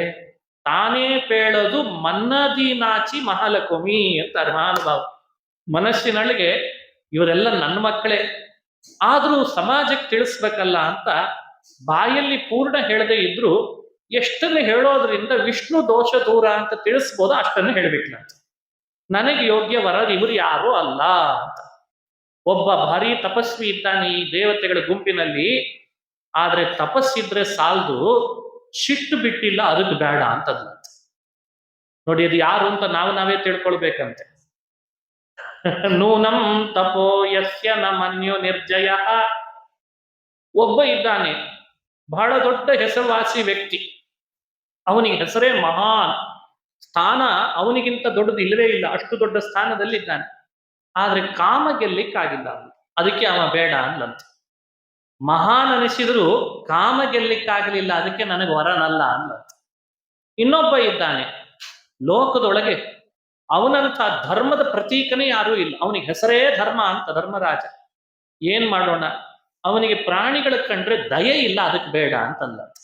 ಎಣ್ಣೆಯಲ್ಲಿ ಹಾಕ್ತಾನೆ, ಕರೀತಾನೆ, ಶೂಲಕ್ಕೆ ಹಾಕ್ತಾನೆ, ಚುಚ್ತಾನೆ. ಹೆಸರು ನೋಡಿದ್ರೆ ಧರ್ಮರಾಜ, ಹೆಸರು ಧರ್ಮ, ದಯೆ ಇಲ್ಲ. ಹೆಸರು ಮಹಾನ್, ಆದ್ರೆ ಅವನಿಗೆ ಕಾಮ ಗೆಲ್ಲಿಕ್ಕಾಗ್ಲಿಲ್ಲ. ತಪಸ್ವಿ ಇದ್ದಾನೆ ಇನ್ನೊಬ್ಬ, ಶಿಟ್ಟು ಗೆಲ್ಲಿಕ್ಕಾಗಿಲ್ಲ. ಏನ್ ಮಾಡೋಣ? ಹೀಗೆ ಇಲ್ಲಿರುವ ದೇವತೆಗಳ ಗುಂಪಿನ ಒಬ್ಬೊಬ್ಬ ವ್ಯಕ್ತಿಗಳು ಕೂಡ ನಾನು ಹೇಳ್ತಾ ಇರುವಂತೆ ಗುಣಗಳಿದ್ದಾವೆ, ಜೊತೆ ಜೊತೆಯಲ್ಲಿ ದೋಷಗಳೂ ಸೇರಿಬಿಟ್ಟಿದ್ದಾರೆ. ನಾನು ಅದನ್ನೆಲ್ಲ ಒಪ್ಕೊಳ್ಳೋದಿಲ್ಲ. ಗುಣ ಮಾತ್ರ ಇರಬೇಕು, ಎಳ್ಳಷ್ಟು ದೋಷ ಇರಬಾರ್ದು. ಅವನು ಬೇಕು ನನಗೆ, ಹಾಗೂ ಭಕ್ತಾನುಕಂಪಿ ಆಗಿರ್ಬೇಕು. ಆಗ ಅವಳ ಬುದ್ಧಿ ಸಖಿ ಅಂದ್ರೆ ಲಕ್ಷ್ಮೀ ದೇವಿಯ ಬುದ್ಧಿ ಸಖಿ ಲಕ್ಷ್ಮಿಯ ಜೊತೆಗೆ ಮಾತನಾಡ್ತಾ ಹೇಳಿದ್ಲಂತ, ಈ ಪರಿ ಹುಡುಕಿದ್ರೆ ನಿನಗೇನು ವರ ಸಿಗಲ್ಲ ಲಕ್ಷ್ಮಿ ಅಂತ. ಈ ಪರಿ ಹುಡುಕ್ತಿದ್ದೀಯಲ್ಲ, ಇದ್ದದ್ರಲ್ಲಿ ಅಡ್ಜಸ್ಟ್ ಮಾಡ್ಕೋಬೇಕು. ಈಗಿನ ಕಾಲದಲ್ಲಿ ಎಷ್ಟು ಹುಡುಕ್ತೀಯ ಅಂದಾಗ ಲಕ್ಷ್ಮಿ ಹೇಳಿದ್ಲಂತೆ, ಯಾಕಿಲ್ಲ, ನನಗೆ ಯೋಗ್ಯನಾದ ವರ ಇಲ್ಲೇ ಇದ್ದಾನೆ, ತೋರಿಸ್ತೇನೆ ಅಂತ. ತನಗೆ ಯೋಗ್ಯನಾದ ವಿಷ್ಣು ನನ್ನೇ ವರ ಅಂತ ಆ ಅಜಿತ ನಾಮಕ ವಿಷ್ಣುವಿನ ಕೊರಳಿಗೆ ಹಾರ ಹಾಕಿ ಎಲ್ಲ ಸಮಾಜದ ಮುಂದೆ, ಮೊದಲೇ ವಿವಾಹಿತ ದಂಪತಿಗಳಾದರೂ ವಿಷ್ಣು ಹಾಗೂ ನಾರಾಯಣರು ಪುನಃ ಅವತ್ತಿನ ಸಭೆ ಒಳಗೆ ದಂಪತಿಗಳಾಗಿ ಪ್ರಕಟರಾದ್ರು ಅಂತ ಪುರಾಣ ವಿವರಣೆ ಕೊಡ್ತದೆ. ಈ ಚರಿತ್ರೆಯ ಸಂದೇಶವನ್ನ ಚಿಂತನೆ ಮಾಡಬೇಕು. ಲಕ್ಷ್ಮೀನಾರಾಯಣರ ದಾಂಪತ್ಯ ಅನಾದಿಯಿಂದ ಇದೆ ಅಂತ. ಅದು ಇವತ್ತು ನಿನ್ನೆ ಮೊನ್ನೆ ಬಂದದ್ದಲ್ಲ. ಆದ್ರೂ ವಿವಾಹ ಯಾಕೆ ಮಾಡ್ಕೊಳ್ತಾರೆ ಅಂದ್ರೆ, ಆ ವಿವಾಹ ನೋಡಿದವರಿಗೆ ಕಲ್ಯಾಣ ಆಗ್ತದೆ, ಸ್ಮರಿಸಿದವರಿಗೆ ಕಲ್ಯಾಣ ಆಗ್ತದೆ ಅಂತ ಇದೆ. ಆ ದೃಷ್ಟಿಯಿಂದ ಲಕ್ಷ್ಮೀ ಕಲ್ಯಾಣದ ಸ್ಮರಣೆಯನ್ನ ಪುರಾಣಗಳು ನಮಗೆ ವಿವರಣೆ ಕೊಡ್ತಾರೆ. ಕೂಡ್ಲೇ ಹೇಳಿದ, ಕಲ್ಯಾಣ ಏನು ಆಯ್ತು ಲಕ್ಷ್ಮಿ, ಆದ್ರೆ ನೀನ್ ಇಲ್ಲಿರೋದಲ್ಲ, ನನ್ನ ವಕ್ಷಸ್ಥಳದಲ್ಲಿ ವಾಸ ಮಾಡು ಅಂತ. ಲಕ್ಷ್ಮಿ ಕೇಳ್ತಾಳೆ, ಸ್ವಾಮಿ ವಕ್ಷಸ್ಥಳದಲ್ಲಿ ಯಾಕೆ ವಾಸ ಮಾಡ್ಲಿ ನಾನು? ಏನಲ್ಲ, ನಿನ್ನನ್ನ ನನಗ್ ಬೇಕು ಅಂತ ಮದುವೆ ಮಾಡ್ಕೊಳ್ಳಿಲ್ಲ ಅದಕ್ಕೆ ಅಂತಂದ. ಯಾರಿಗಾದ್ರೂ ಮದುವೆ ಆದ್ಮೇಲೆ ಹೆಣ್ಣಿಗೆ ಹೀಗೆ ಹೇಳಿದ್ರೆ ಏನ್ ಮಾಡ್ಬೇಕು ಹೇಳ್ರಿ? ವರ ಕನ್ಯೆ ವಧುವಿಗೆ ಹೇಳ್ತಾನೆ, ಸ್ವಸ್ಯ ಸ್ತ್ರೀಯ ತ್ರಿಜಗತೋ ಜಗತೋ ಜನನ್ಯಾ ವಕ್ಷೋ ನಿವಾಸಮಕರೋತ್ ಪರಮಂ ವಿಭೂತೇ. ಲಕ್ಷ್ಮಿಯನ್ನ ವಕ್ಷೋ ನಿವಾಸಮಕರೋತ್, ವಕ್ಷಸ್ಥಳಕ್ಕೆ ಬರ್ಬೇಕೀಗ ನೀನು ಅಂತ ಕರೆದು ಬಿಟ್ಟ. ಆಗ ಲಕ್ಷ್ಮಿ ಅಂತಾಳೆ, ನನ್ನ ಕೆಲಸ ಏನು? ದೇವರು ಹೇಳಿದ, ನನ್ನನ್ನ ಅಂತ ಅರಿಸಿ ಬರೋ ಭಕ್ತರು ಬಹಳ, ನನ್ನ ಪಾದದಡಿಗೆ ಅಂತ ನಮಸ್ಕರಿಸಿ ಬೇಡ್ತಾರೆ, ವರ ಬೇಕು ಅಂತಾರೆ, ಸಂಪತ್ತು ಕೇಳ್ತಾರೆ, ಆರ್ಥಿಕವಾಗಿ ಸದೃಢರಾಗಬೇಕು ಅಂತ ಅಪೇಕ್ಷೆ ಪಡ್ತಾರೆ. ನಾನೇನೋ ನನ್ನ ಕರುಣೆಯ ದೃಷ್ಟಿ ಹರಿಸ್ತೇನೆ. ಆ ದೃಷ್ಟಿಯ ಜೊತೆ ಜೊತೆಗೆ ನನ್ನ ವಕ್ಷಸ್ಥಳದಲ್ಲಿರುವ ನೀನು ಸಂಪತ್ತಿನ ದೇವತೆ, ನನ್ನ ಭಕ್ತರ ಮೇಲೆ ದೃಷ್ಟಿ ಹರಸು, ಅವರೆಲ್ಲ ಶ್ರೀಮಂತರಾಗ್ತಾರೆ, ಅದಕ್ಕೆ ವಕ್ಷಸ್ಥಳಕ್ಕೆ ಬಾ ಅಂತ. ಇಷ್ಟರ್ಥ ಭಾಗವತದಲ್ಲಿ ಬರ್ತದೆ. ಹಾಗಾಗಿ ದೇವರಿಗೆ ನಮಸ್ಕರಿಸ್ಲಿಕ್ಕೆ ಹೋದಾಗ ವಕ್ಷಸ್ಥಳದಲ್ಲಿರುವ ಲಕ್ಷ್ಮಿ ಎಲ್ಲ ದೇವರ ಭಕ್ತರ ಮೇಲೂ ತನ್ನ ಕರುಣೆಯ ರಸವನ್ನ ಹರಿಸ್ತಾಳೆ ಅಂತ ನಾವು ಅನುಸಂಧಾನ ಮಾಡಬೇಕು. ಇದಲ್ವೇ ಭಕ್ತಾನುಕಂಪಿ ಅಂತನ್ಲಿಕ್ಕೆ ನಿದರ್ಶನ. ದೋಷ ದೂರ, ಗುಣಪೂರ್ಣ ಭಕ್ತಾನುಕಂಪಿ ಅನ್ನೋ ತತ್ವವನ್ನ ಜಗತ್ತಿಗೆಲ್ಲ ಸಾರಲಿಕ್ಕೆ ಲಕ್ಷ್ಮಿ ವಿವಾಹದ ನೆಪ ಮಾಡಿಕೊಂಡು ಅನ್ನೋ ಸಂದೇಶ ಪುರಾಣದಲ್ಲಿ ಹೇಳ್ತದೆ. ವರುಣ ಕನ್ಯಾದಾನ ಮಾಡಿಕೊಟ್ಟು ಪುಣ್ಯವಂತನಾದ, ಮುಂದುವರಿತು. ಆಮೇಲೆ ಮತ್ತೆ ಮಥನ. ಅದಕ್ಕೆ ಹಿರಿಯರು ಹೇಳ್ತಾರೆ, ಆಮೇಲೆ ಮಥನ ಯಾಕೆ ಮಾಡಿಸಿದ ಅಂದ್ರೆ, ಮೊದಲೇ ಮಾಡಿಸ್ಲಿಲ್ಲ. ಮೊದಲು ಮಾಡುವಾಗ ಎಷ್ಟು ವಿಘ್ನ ಬಂದ್ರು ಮಾಡ್ರಿ ಮಾಡ್ರಿ ಅಂತ ಒತ್ತಾಯ ಮಾಡ್ತಿದ್ದ. ಅದಕ್ಕೆ ಹಾಸ್ಯ ಕೇಳ್ತಾರೆ, ತಮ್ಮ ಮನೆಯವಳು ಹುಡ್ತಾಳಲ್ಲ ಅಂತ ಗೊತ್ತಿತ್ತು ವಿಷ್ಣುವಿಗೆ, ಅದಕ್ಕೆ ಅಷ್ಟು ಒತ್ತಾಯ ಮಾಡಿದ ಅಂತ. ವಿವಾಹ ಆದ್ಮೇಲೂ ಒತ್ತಾಯ ಮಾಡಿದ, ಬೇಗ ಬೇಗ ಬನ್ರಿ ಮತ್ತೆ ಮಥನ ಮಾಡೋಣ ಅಂತ ಕರ್ಕೊಂಡು ಹೋದ. ಯಾಕೆ ಅಂದ್ರೆ, ಮದುವೆಗೆ ಎಲ್ರು ಪಾಲ್ಗೊಂಡಿದ್ರಲ್ಲ, ಒಂದು ಔತಣಕ್ಕೆ ಕರೆಯೋಣ ಅಂತ ಹೇಳಿ ಮತ್ತೆ ಮಥನ ಮಾಡಿಸಿದ್ನಂತ. ಔತಣಕ್ಕೆ ಅಂತ ಕರೆದಾಗ ಏನಾದ್ರೂ ಹಾಕ್ಬೇಕಲ್ಲ, ಮದುವೆಗೆ ಪಾಲ್ಗೊಂಡವರಿಗೆ ಔತಣದಲ್ಲಿ ಒಳ್ಳೆ ಭಕ್ಷ್ಯ ಹಾಕಿಸ್ಬೇಕಲ್ಲ. ಯಾವುದು ಭಕ್ಷ್ಯ ಅಂತ ಕೇಳಿದ್ರೆ, ಸಮುದ್ರದಲ್ಲಿ ಬಂದ ಅಮೃತವೇ ದೇವತೆಗಳಿಗೆಲ್ಲ ಔತಣ ಅಂತ. ಸರ್ಬರ ದೂಟವ ಬಡಿಸಿದನು ಅಂತ ಮಹಾನುಭಾವರು ಲಕ್ಷ್ಮೀ ಶೋಭಾನಿಯಲ್ಲಿ ಹೇಳ್ತಾರೆ ರಾಜರು. ಎಂಥ ಅದ್ಭುತ ಕಲ್ಪನೆ ನೋಡಿ. ಆಮೇಲೆ ಮಥನ ಮಾಡಿದ್ರು, ಅಮೃತ ಬಂತು. ಧನ್ವಂತರಿಯಾಗಿ ತಂದ. ಒಂದು ಕೈಯಲ್ಲಿ ಅಮೃತದ ಕಲಶ, ಮತ್ತೊಂದು ಕೈಯಲ್ಲಿ ಕಮಂಡಲು ಹಿಡಿದು ಮೇಲ್ ಬಂದಿದ್ದಾನೆ. ಅಸುರರಿಗೆ ಗೊತ್ತಾಯ್ತು ಇದೇ ಅಮೃತ ಅಂತ, ಅವನ ಮೈ ಮೇಲೆ ಮುತ್ತರಿದ್ರಂತ.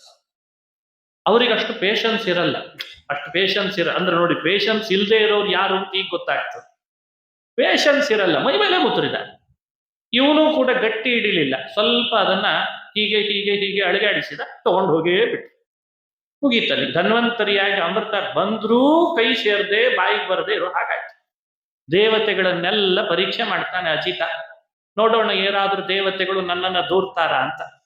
ಒಬ್ರು ದೇವತೆಗಳು ಭಗವಂತನನ್ನ ದೂರ್ಲಿಲ್ಲಂತ, ಅಷ್ಟು ಸಹನಶೀಲರವರು.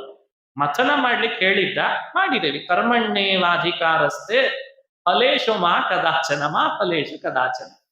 ಸರಿ, ನಮಗೇನಂತೆ, ಮಥನ ಮಾಡಿ ಆಗಿದೆ, ಅಮೃತ ಕೊಡಿಸೋ ಜವಾಬ್ದಾರಿ ದೇವರದು ಅಂದ್ರು. ಅದಕ್ಕೆ ಮೋಹಿನಿಯಾಗಿ ಬಂದ ವಿಷ್ಣು. ಕೂರ್ಮನಾದ, ಅಜಿತನಾದ, ಧನ್ವಂತರಿಯಾದ, ಅವನೇ ಪುನಃ ಮೋಹಿನಿಯೂ ಆದ. ಈ ಮನ್ವಂತರದಲ್ಲಿ ಎಷ್ಟು ಅವತಾರ ಮಾಡಿದ್ದಾನೆ. ಮೋಹಿನಿಯಾಗಿ ಸ್ಫುರದ್ರೂಪ ಬೀರ್ತಾ, ಹೆಣ್ಣಿನ ವೇಷ. ಲಕ್ಷ್ಮಿನೇ ಆಶ್ಚರ್ಯಪಟ್ಲಂತ ಇವನು ಮೋಹಿನಿ ರೂಪ ನೋಡಿ. ಲಕ್ಷ್ಮಿ ಆಗ್ತಾನೆ ಪಾಪ ವಿವಾಹ ಮಾಡ್ಕೊಂಡು ಬಂದಿದ್ದಾಳೆ ಮನೆಗೆ. ಇವ ನೋಡಿದ್ರೆ ಹೆಣ್ಣಿನಂತೆ ಸೀರೆ ಉಟ್ಟುಕೊಂಡು ಕೆಳಗಿಳಿದು ಬಂದ್ಬಿಟ್ಟಿದೆ. ಶಿಕ್ಷಾದಿಯುಂ ನಿಗಮರೀಕ್ಷಾ ಸುಲಕ್ಷಣ ಪರೀಕ್ಷಾ ಕ್ಷಮ ವಿಧಿಸತಿ ದಾಕ್ಷಾಯಣಿ ಕ್ಷಮತಿ ಸಾಕ್ಷಾದ್ರಮಾಪಿನಯ ದಾಕ್ಷೇಪ ವೀಕ್ಷಣ ವಿಧೋ. ಎಂಥ ಅದ್ಭುತ ವರ್ಣನೆ ಮಾಡ್ತಾರೆ ನೋಡ್ರಿ. ವೇದಗಳು ಯಾರನ್ನ ಕೊಂಡಾಡ್ತಾರೆ, ಇಡೀ ಪ್ರಪಂಚ ಯಾರ ಕೈಯಲ್ಲಿದೆ, ಅಂಥ ವಿಷ್ಣು ಮೋಹನ ಮಾಡ್ಲಿಕ್ಕೆ ರೂಪ ತಗೊಂಡು ಮೋಹಿನಿಯಾಗಿ ಬಂದ್ಬಿಟ್ಟು ಅಸುರ ಮೋಹ ಮಾಡ್ಲಿಕ್ಕೆ. ಅವರೆಲ್ಲರೂ ಮೋಹಿತರಾದ. ನಡು ಬಳುಕಿಸ್ತಾನೆ, ಎದೆ ಉಬ್ಬಿಸ್ತಾನೆ, ಕಣ್ಣಳಗಾಡಿಸ್ತಾನೆ, ತಲೆ ಕಟ್ಟಿದ ತುರುಬದ ಚುಂಗನ್ನ ಅಸುರರ ಮುಖಕ್ಕೆ ಅಂತ ಬಡಿತಾನೆ, ಕಾಲ್ಗೆಜ್ಜೆ ಶಬ್ದ ಮಾಡ್ತಾನೆ. ಇವು ಏನ್ ಅಸುರರು ಯಾರ್ಯಾರಿದ್ರು ಅಮೃತ ಗಟ್ಟಿ ಹಿಡ್ಕೊಂಡಿದ್ದಾರೆ, ಎಲ್ಲಿ ಹೋಗ್ಬಿಡ್ತದೋ ಅಂತ.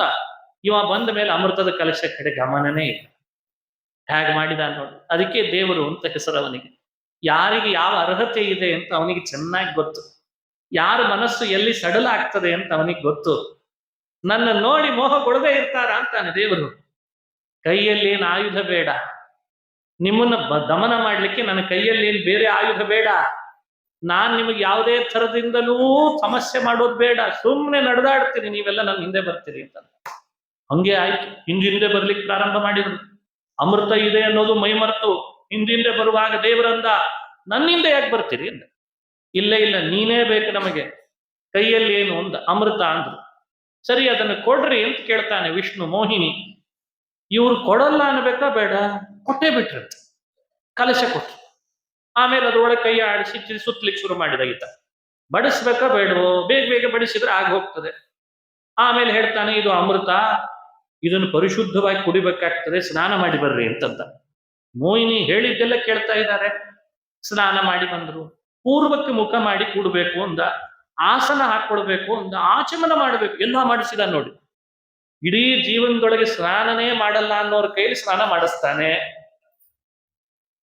ಆಚಮನ ಮಾಡಲ್ಲ ಅನ್ನೋರ್ ಕೈಲಿ ಆಚಮನ ಮಾಡಿಸ್ತಾನೆ, ಆಸನ ಹಾಕೊಳ್ರಿ ಅಂದ್ರೆ ಆಸನ ಹಾಕಿಸ್ತಾನೆ. ಇದು ಮೋಹಿನಿಯ ವಿಷ್ಣುವಿನ ಮಹಿಮೆ ಅಂತಾರೆ ಭಾಗವತ. ಅಮೃತ ಕೊಡ್ತೀನಿ, ನೀವೆಲ್ಲ ಕೊಡ್ರಿ, ನಾನೇ ಬಡಿಸ್ತೇನೆ ಅಂತ ಹೇಳಿ ಬಡಿಸೋದಕ್ಕಿಂತ ಹೆಚ್ಚು ಸುತ್ತೋದೇ ಆಗಿತ್ತಂತೆ ಪಾತ್ರೆ ಒಳಗೆ. ಹಿಂಗೆ ಹಿಂಗೇ ಮಾಡ್ತಿದ್ದಾನ ನನ್ನ ಪಾತ್ರೆ. ಇವರಿಗೆ ಅಲ್ಲೋ ಮೋಹಿನಿ ಅಮೃತ ಅಂತಂತಾರೆ, ಕಣ್ಣು ತೆಗೆದಿದ್ದಾರೆ, ಬಾಯಿ ತೆಗೆದಿದ್ದಾರೆ, ಕೈ ಚಾಚಿದ್ದಾರೆ, ಅಮೃತ ಅಷ್ಟೇ ಬೀಳ್ತಾ ಇಲ್ಲ. ದೇವರಂದ, ಈ ಪರಿ ನನ್ನನ್ನು ನೋಡಿದ್ರೆ ನನಗೆಲ್ಲ ಲಜ್ಜೆ ಆಗಲ್ವೇ ಅಂತ ಕೇಳಿದ. ಓ, ನಿನಗೆ ಲಜ್ಜೆ ಆಗ್ತದ, ಸರಿ ನಾವು ಕಣ್ಣು ಮುಚ್ಚುತ್ತೇವೆ, ಅಷ್ಟು ಮಾಡ್ರಿ ಅಂತಂದ. ಕಣ್ಣು ಮುಚ್ಚಿಬಿಟ್ಟಿದ. ಕಣ್ಣು ಮುಚ್ಚಿ ಕೈ ಚಾಚಿ ಬಾಯಿ ತೆಗೆದಾಗ ಅಮೃತವನ್ನು ಒಂದು ಕ್ಷಣದಲ್ಲಿ ದೇವತೆಗಳಿಗೆ ಬಡಿಸಿದ ಅಂತದೆ ಭಾಗವತ. ಒಂದು ಕ್ಷಣದಲ್ಲಿ ದೇವತೆಗಳ ಸಾಲಿಗೆ ಬಡಿಸಿ ಆಗಿತ್ತಂತೆ. ಅಷ್ಟರಲ್ಲಿ ಅಸುರರ ಪಕ್ಷದಲ್ಲಿ ಒಬ್ಬನಿದ್ದ. ಅವನು ಇವರಿಗೆ ಹೇಳದೆ ದೇವತೆಗಳ ಪಕ್ಷಕ್ಕೆ ಹೋಗಿ ಕೂತಿದ್ದಂತೆ. ಈ ಪಕ್ಷಾಂತರ ಹಾವಳಿ ಅಂತ ಕೇಳಿರ್ತಿರಲ್ಲ, ಆಗಾಗ ಎಲ್ಲಿ ರೆಸಾರ್ಟ್ ವ್ಯವಸ್ಥೆ ಇರ್ಲಿಲ್ಲ ಅನ್ಕೊಳ್ಳಿ, ಆಗೆಲ್ಲ ಅದು ಇಲ್ಲಿ ಅಲ್ಲಿ ಹಾರಿದಾನಾತ. ಸ್ವರ್ಭಾನು ಅಂತ ಬಡಿಸುವ ವೇಗದಲ್ಲಿ ಗೊತ್ತಿದ್ರೂ ವಿಷ್ಣು ಸರ್ವಶಕ್ತನಾದ್ದರಿಂದ ಅವನ ಕೈಗೂ ಅಮೃತ ಹಾಕಿದ. ಅಲ್ಲಿದ್ದ ಸೂರ್ಯ ಚಂದ್ರು ದೂರಿದ್ರಂತೆ. ಅವ ನಮ್ಮವನಲ್ಲ, ಬಂದು ಕೂತಿದಾನಷ್ಟೇ ಅಂದ್ರೆ ಅದು ನನಗೂ ಗೊತ್ತು, ಆದ್ರೂ ಅಮೃತ ಹಾಕಿದ್ದೇನೆ ಇಂದ. ದೂರ ಹೇಳಿದ ಮೇಲೆ ಮೋಹಿನಿ ವಿಷ್ಣುವಿನ ರೂಪಕ್ಕೆ ಬಂದ. ಮತ್ತೆ ವಿಷ್ಣು ರೂಪನಾಗಿ ಕೈಯಲ್ಲಿದ್ದ ಆಯುಧದಿಂದ ಶಿರಸ್ಸನ್ನು ಛೇದಿಸಿದ್ರೆ ಆಕಾಶಕ್ಕೆ ಹಾರಿತಂತೆ ರುಂಡ. ಅಮೃತದ ಬಿಂದು ಒಳಗಿರುವ ಜೀವ ದೇಹದಿಂದ ಹೊರಗೆ ಬಂದ ಮೇಲೆ ಮುಂದಕ್ಕೆ ತಾಕ್ತಂತೆ. ಹೀಗೆ ನಡೀತು ಅಂತದೆ ಭಾಗವತ. ಶಿರಸ್ತು ತಸ್ಯ ಗ್ರಹತಾಮವಾಪ. ಶಿರಸ್ಸು ಆಕಾಶಕ್ಕೆ ಹಾರಿದೆ, ಮತ್ತೆ ಭೂಮಿಗೆ ಬೀಳೋದು ಬೇಡ, ಅಮೃತದ ಸೋಕಿದ್ದಕ್ಕೆ ಅದನ್ನ ಗ್ರಹ ಆಗಲಿ ಅಂದ್ಬಿಟ್ಟ ದೇವರು. ಅದನ್ನೇ ಇವತ್ತು ರಾಹು ಕೇತು ಅನ್ನೋ ಹೆಸರಿನ ಗ್ರಹಗಳ ರೂಪದಲ್ಲಿ ಯಾಜ್ಞಿಕರು ಕೊಡುವ ಪ್ರತಿ ರಾಹು ಮಂತ್ರ ಕೇತು ಮಂತ್ರಗಳ ಆಹುತಿ ಆ ಅಧಿಷ್ಠಾನದಲ್ಲಿ ತಗೊಳ್ಳೋ ಹಾಗೆ ಮಾಡಿಬಿಟ್ಟ. ಮುಂಡ ಅದು ಒಂದು ಹನಿ ಸೋಕಿತ್ತು. ಈ ಬಾಳೆ ದಿಂಡನ್ನ ಕತ್ತರಿಸಿದಾಗ ಮೇಲ್ ಹೋಗಿ ಮತ್ತೆ ಕೆಳಗೆ ಮತ್ತೆ ಬೀಳ್ತದೆ, ಮತ್ತೆ ರಸ ಸೋರ್ತದೆ. ಹಾಗೆ ಬಾಳೆ ದಿಂಡು ಕತ್ತರಿಸಿದ್ದಕ್ಕೆ 4 ಹನಿ ಬಿದ್ದದ್ದಕ್ಕೆ ಮುಂಡ ಇವತ್ತಿಗೂ ಕೂಡ ಆ ಮುಂಡದೊಳಗೆ ಜೀವ ಇಲ್ಲ. ಆದ್ರೆ ಅಮೃತ ಸೋಗಿದ್ದಕ್ಕೆ ಯಾವತ್ತೂ ನಾಶ ಇಲ್ಲ ಅಂತ ಸಿಹಿ ನೀರಿನ ಸಮುದ್ರದ ದಡದಲ್ಲಿ ಎಸೆದಿದ್ದಾನೆ ಅಂತ ಪುರಾಣ ಹೇಳ್ತದೆ. ಯಾರಾದ್ರೂ ನೋಡಿ ಬರ್ಬೋದು ಬೇಕಂದ್ರೆ. ಯಾವ್ಯಾವುದೋ ದೇಹ ನೋಡಿ ಬರ್ತಾರಂತೆ ಸಮುದ್ರ ತೀರಕ್ಕೆ ಹೋಗಿ. ನೋಡಿ, ಸ್ವರ್ಭಾನುವಿನ ದೇಹ ಹಾಗೆ ಉಳಿಸಿದ, ಒಳಗಿರೋ ಜೀವ ಮಾತ್ರ ಹೊರಗೆ ಬರೋ ಹಾಗೆ ಮಾಡಿ ಇದೊಂದು ಅಚಿಂತ್ಯ ಶಕ್ತಿ ತೋರಿಸಿದ ಅಂತ ಪುರಾಣ ನಮಗೆ ಈ ಚರಿತ್ರೆಯನ್ನು ಹೇಳ್ತದೆ. ಅವನು 100 ವರ್ಷ ತಪಸ್ಸು ಮಾಡಿ ಬ್ರಹ್ಮದೇವರನ್ನು ಕೇಳ್ಕೊಂಡ, ನನಗೆ ಅಮೃತ ಬೇಕು. ಅಲ್ಲಯ್ಯ, ನೀನೊಬ್ಬ ಅಸುರ, ನಿನಗೆ ಹೇಗೆ ಅಮೃತ ಕೊಡ್ತದೆ? ಇಲ್ಲ ನಂಗೆ ಅಮೃತ ಬೇಕು ಅಂತ ಹಠ ಮಾಡಿದ. ತಥಾಸ್ತು ಅಂದ್ರು. ಅಮೃತ ಬೇಕು ಅಂತ ಕೇಳಿದಾನೆ, ಕೈಗೆ ಹಾಕಿದ. ಅಮೃತ ದಕ್ಕಬೇಕು ಅಂತ ಕೇಳಿರ್ಲಿಲ್ಲ ಅಂತ. ಈಗ ಅಮೃತ ಬೇಕು ಅಂತ ಕೇಳಿದ್ರೆ ಕೊಡೋದು ಬೇರೆ, ಒಳಗೆ ಹೋದ್ಮೇಲೆ ದಕ್ಕೋದು ಬೇರೆ ಅಲ್ವೇ? ಇದನ್ನು ಯೋಚಿಸ್ರಿ ಅಂತದೆ ಪುರಾಣ. ಹಾಗಾಗಿ ಅವನಿಗೆ ಅಮೃತ ಕೊಟ್ಟದ್ದು ನಿಜವಾದರೂ ಒಳಗದನ್ನ ಕುಡಿದ್ರು ದಕ್ಕದೇ ಇರೋ ಹಾಗೆ ಮಾಡಿ ಆ ಅಸುರನಿಗೆ ಅರ್ಹತೆ ಇಲ್ಲ ಅಂತ ಅವನನ್ನ ಕೆಳಕಳಿಸಿದ. ಹೀಗೆ ಸ್ವರ್ಭಾನುವಿನ ಸಂಹಾರ, ಆ ಕಲಶದೊಳಗಿದ್ದ ಅಮೃತವನ್ನ ದೇವತೆಗಳಿಗೆ ಉಳಿಸಿದ್ದು, ಅಮರರನ್ನ ಅಜರರನ್ನಾಗಿ ದೇವತೆಗಳನ್ನು ಮಾಡಿದ್ದು ಈ ಚರಿತ್ರೆ ಅಜಿತ ನಾಮಕ ನಾರಾಯಣನ ಕಥೆ ಅಂತ ಕೊಂಡಾಡುತ್ತದೆ ಭಾಗವತ. ನಮಗ್ ಕೊಡುವ ಸಂದೇಶ, ಒಂದೇ ದೇಶ ಒಂದೇ ಕಾಲದಲ್ಲಿ ಈ ಇಬ್ಬರು ಅಸುರ ಮತ್ತು ಸುರರು ಸೇರಿ ಮಾಡಿದ ಕೆಲಸ ಒಂದೇ ಆದರೂ ಫಲದಲ್ಲಿ ವ್ಯತ್ಯಾಸ ಆಯಿತು. ಒಬ್ಬರಿಗೆ ಫಲ ಸಿಕ್ತು, ಮತ್ತೊಬ್ಬರಿಗೆ ಫಲ ಸಿಗಲಿಲ್ಲ. ಯಾಕೆ? ಭಾಗವತ ಹೇಳ್ತದೆ, ಭಗವಂತನ ಪಾದಾವಲಂಬಿಗಳಾಗಿ ಅವನನ್ನೇ ಸ್ಮರಿಸಿ ಕರ್ತವ್ಯ ಅಂತ ಪೂಜೆಯ ರೂಪದಲ್ಲಿ ಅಮೃತ ಮಥನ ಮಾಡಿದವರು ದೇವತೆಗಳು. ನಾವೇ ಮಾಡ್ತಿದ್ದೇವೆ, ನಮಗಲ್ದೆ ಇನ್ಯಾರಿಗೆ ಸಿಗುತ್ತದೆ ಈ ಸ್ಥಾನ, ನಾವು ಅಜರಾಮರರಾಗ್ತೇವೆ ಅನ್ನೋ ಅಹಂಕಾರದಿಂದ ಮಥನದಲ್ಲಿ ಪಾಲ್ಗೊಂಡವರು ಅಸುರರು. ಅದಕ್ಕೆ ಅವರಿಗೆ ಶ್ರಮ ಮಾತ್ರ ಸಿಕ್ತು, ಅಮೃತ ಸಿಗಲಿಲ್ಲ. ದೇವತೆಗಳಿಗೆ ಶ್ರಮಕ್ಕೆ ತಕ್ಕ, ಪ್ರಯತ್ನಕ್ಕೆ ತಕ್ಕ, ದೇವರಲ್ಲಿಟ್ಟ ಶ್ರದ್ಧೆಗೆ ತಕ್ಕ ಫಲ ಸಿಕ್ತು, ಅದೇ ಅಮರತ್ವ ಸಿಕ್ತು ಅಂತ ಪುರಾಣ ಈ ಕಥೆಯನ್ನು ಹೇಳಿ ನಮಗೆ ಸಂದೇಶ ಕೊಡ್ತು. ಹಾಗೆ ನಾವು ನಮ್ಮ ಬದುಕಿನಲ್ಲಿ ದೇವತೆಗಳನ್ನು ಆದರ್ಶ ಮಾಡಿಕೊಂಡು ಈ ಸಂಸಾರದೊಳಗೆ ಎಷ್ಟು ಶ್ರಮ ಪಡ್ತೇವೆ ಅದು ಪ್ರಾಮಾಣಿಕವಾಗಿರಬೇಕು. ಏನು ಕಾರ್ಯ ಮಾಡ್ತೇವೆ ಅದು ದೇವರ ಪ್ರೀತಿಗಾಗಿ ಅಂತ ಮಾಡಬೇಕು. ಏನು ಮಾಡ್ತೇವೆ ಅದು ದೇವರಲ್ಲಿ ಶ್ರದ್ಧೆ ಇಟ್ಟು ಮಾಡಬೇಕು. ಫಲ ಸಿಗೋದು ಸ್ವಲ್ಪ ತಡವಾಗಿದೆ ಅಂತ ಅನಿಸ್ಬೋದು, ಆದ್ರೆ ನಮ್ಮನ್ನೇ ಬೆನ್ನತ್ತಿ ಭಗವಂತ ಅಮೃತಪಾನ ಮಾಡಿಸ್ತಾನೆ. ಇದು ನಮಗ್ ಕೊಟ್ಟ ಸಂದೇಶ. ನಾವು ಅಷ್ಟರಲ್ಲಿ ಸ್ವಲ್ಪ ಎಡವಟ್ಟು ಮಾಡ್ಕೊಳ್ತೀವಿ. ಎಷ್ಟು ಶ್ರಮ ಪಟ್ವಿ ಮಾರಾಯರೆ, ಇನ್ನೂ ಸಿಗಲಿಲ್ಲ ನೋಡಿ ಅಂತ ಆಗಲೇ ದೇವರನ್ನು ಬೈಲಿಕ್ಕೆ ಶುರು ಮಾಡಿರ್ತೇವೆ. ದೇವತೆಗಳಿಗೆ ಅದನ್ನೇ ಪರೀಕ್ಷೆ ಮಾಡಿದ. ನಿಮ್ಮ ಕೈಗೆ ಅಮೃತ ಕಲಶ ಸಿಗಲಿಲ್ಲ ಅಂತ ಆದಾಗ ದೇವತೆಗಳೆಲ್ಲ ಏನಾದ್ರೂ ಸ್ವಲ್ಪ ಮನಸ್ಸಿನಲ್ಲಿಯೋ ಮಾತಿನಲ್ಲಿಯೋ ಧಾಟಿ ಚೇಂಜ್ ಆಗ್ತದ ಅಂತ ನೋಡಿದ. ದೇವತೆಗಳು ಯಾರು ಚೇಂಜ್ ಮಾಡಲೇ ಇಲ್ಲ. ಇದು ನಮಗೆ ಪರೀಕ್ಷೆ. ಹಾಗಾಗಿ ಮನುಷ್ಯ ಕರ್ತವ್ಯ ಪರನಾಗ್ಲಿ, ಶ್ರದ್ಧಾಪರನಾಗ್ಲಿ, ಫಲ ಸಿಗುವಾಗ ನಮಗೆ ಸ್ವಲ್ಪ ತಡವನಿಸಿದ್ರು ಅದು ಸರಿಯಾದ ಫಲ ಕೊಡುವಂತೆ ನಾನ್ ಮಾಡ್ತೇನೆ ಅಂತ ಶ್ರೀಹರಿ ಅಮೃತದ ಕಲಶದ ಕಥೆ, ಅಮೃತದ ಕಥೆಯನ್ನು ಹೇಳಿ ವ್ಯಾಖ್ಯಾನ ಮಾಡ್ತಾರೆ. ಇದು ಚಾಕ್ಷುಷ ಮನ್ವಂತರದಲ್ಲಿ ನಡೆದದ್ದು, 6ನೇ ಮನ್ವಂತರ. ಈಗ ನಡೀತಾ ಇರುವ ಮನ್ವಂತರ 7ನೇ ವೈವಸ್ವತ ಅಂತ ಮನ್ವಂತರ. ಈಗ ನಡೆಯುವ ಮನ್ವಂತರದಲ್ಲಿ ವಾಮನನಾಗಿ ದೇವರು ಅವತರಿಸಿದ್ದಾನೆ. ಇಂದ್ರನಿಗೆ ಅವನ ಪದವಿ ಸ್ಥಿರ ಮಾಡಬೇಕಾಗಿತ್ತು. ಪುರಂದರ ಅಂತ ಇಂದ್ರ ಈಗಿರುವ ಮನ್ವಂತರದ ದೇವೇಂದ್ರ ಪದವಿಯನ್ನು ಆಳುವವ. ಸ್ವಯಂಭುವ, ಸ್ವಾರೋಚಿಷ ಅಂತ ಬೇರೆ ಬೇರೆ ಮನ್ವಂತರದಲ್ಲಿ ಇಂದ್ರ ಪದವಿಯಲ್ಲಿ ಬೇರೆ ಬೇರೆಯವರು ಆಡ್ತಾರೆ. ರೋಚನ ಅಂತ ಒಬ್ಬ, ಯಜ್ಞ ಅಂತ ಮತ್ತೊಬ್ಬ ಅಂತ. ಹಾಗೆ ಇಂದ್ರ ಪದವಿಯನ್ನು ಪುರಂದರ ಆಳ್ತಾ ಇದ್ದಾನೆ. 100 ಯಾಗ ಮಾಡಿ ಬಲಿಚಕ್ರವರ್ತಿ ನನ್ನ ಪದವಿಯ ಮಾಡಿಕೊಳ್ಳುತ್ತೇನೆ, ನಾನು ಆ ಇಂದ್ರ ಪದವಿ ಆಳ್ತೇನೆ ಅಂತ ಹೊರಟಿ. ಬಲಿನೂ ಒಳ್ಳೆಯವನೇ, ಆದ್ರೆ ಮುಂದಿನ ಮನ್ವಂತರದಲ್ಲಿ ಅವನಿಗೆ ಆ ಪದವಿ. ಈಗಲೇ ಬೇಕು ಅಂತ ಅವನಿಗೆ ಹಠ. ಯಾಗ ಮಾಡ್ತಾನೆ, ದಾನ ಮಾಡ್ತಾನೆ, ಈಗಲೇ ನನಗೆ ಆ ಬನ್ವಂತರದ ಪದವಿ ಈಗಲೇ ಬೇಕು ಅಂತ ಹಠ ಮಾಡ್ತಾನೆ. ಅಷ್ಟರಲ್ಲಿ ಅದಿತಿ ದೇವಿ ಕಶ್ಯಪರಿಂದ ಉಪದೇಶ ಮಾಡಿಕೊಂಡು ಪಯೋವ್ರತವನ್ನು ಆಚರಣೆ ಮಾಡ್ತಾಳೆ. ಫಾಲ್ಗುಣ ಮಾಸದಲ್ಲಿ ಪಯೋವ್ರತದ ಪ್ರಭಾವನೂ ಲೋಕಕ್ಕೆ ತಿಳಿಬೇಕು, ಅದಿತಿಯ ಶ್ರದ್ಧೆನೂ ದೊಡ್ಡದು.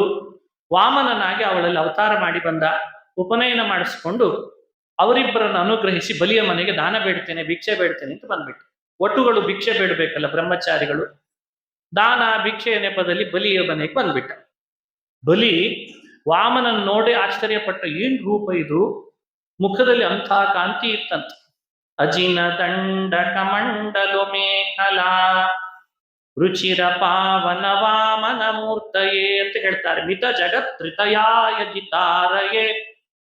ಕೈಯಲ್ಲಿ ದಂಡ, ಕಮಂಡಲು, ಬಾಯಲ್ಲಿ ವೇದ ಮಂತ್ರ, ಯಜ್ಞೋಪವೀತ, ಕೌಪೀನ ಇದನ್ನೆಲ್ಲ ಧರಿಸಿ ಬರ್ತಾ ಇದ್ದಾನೆ ವಾಮನ.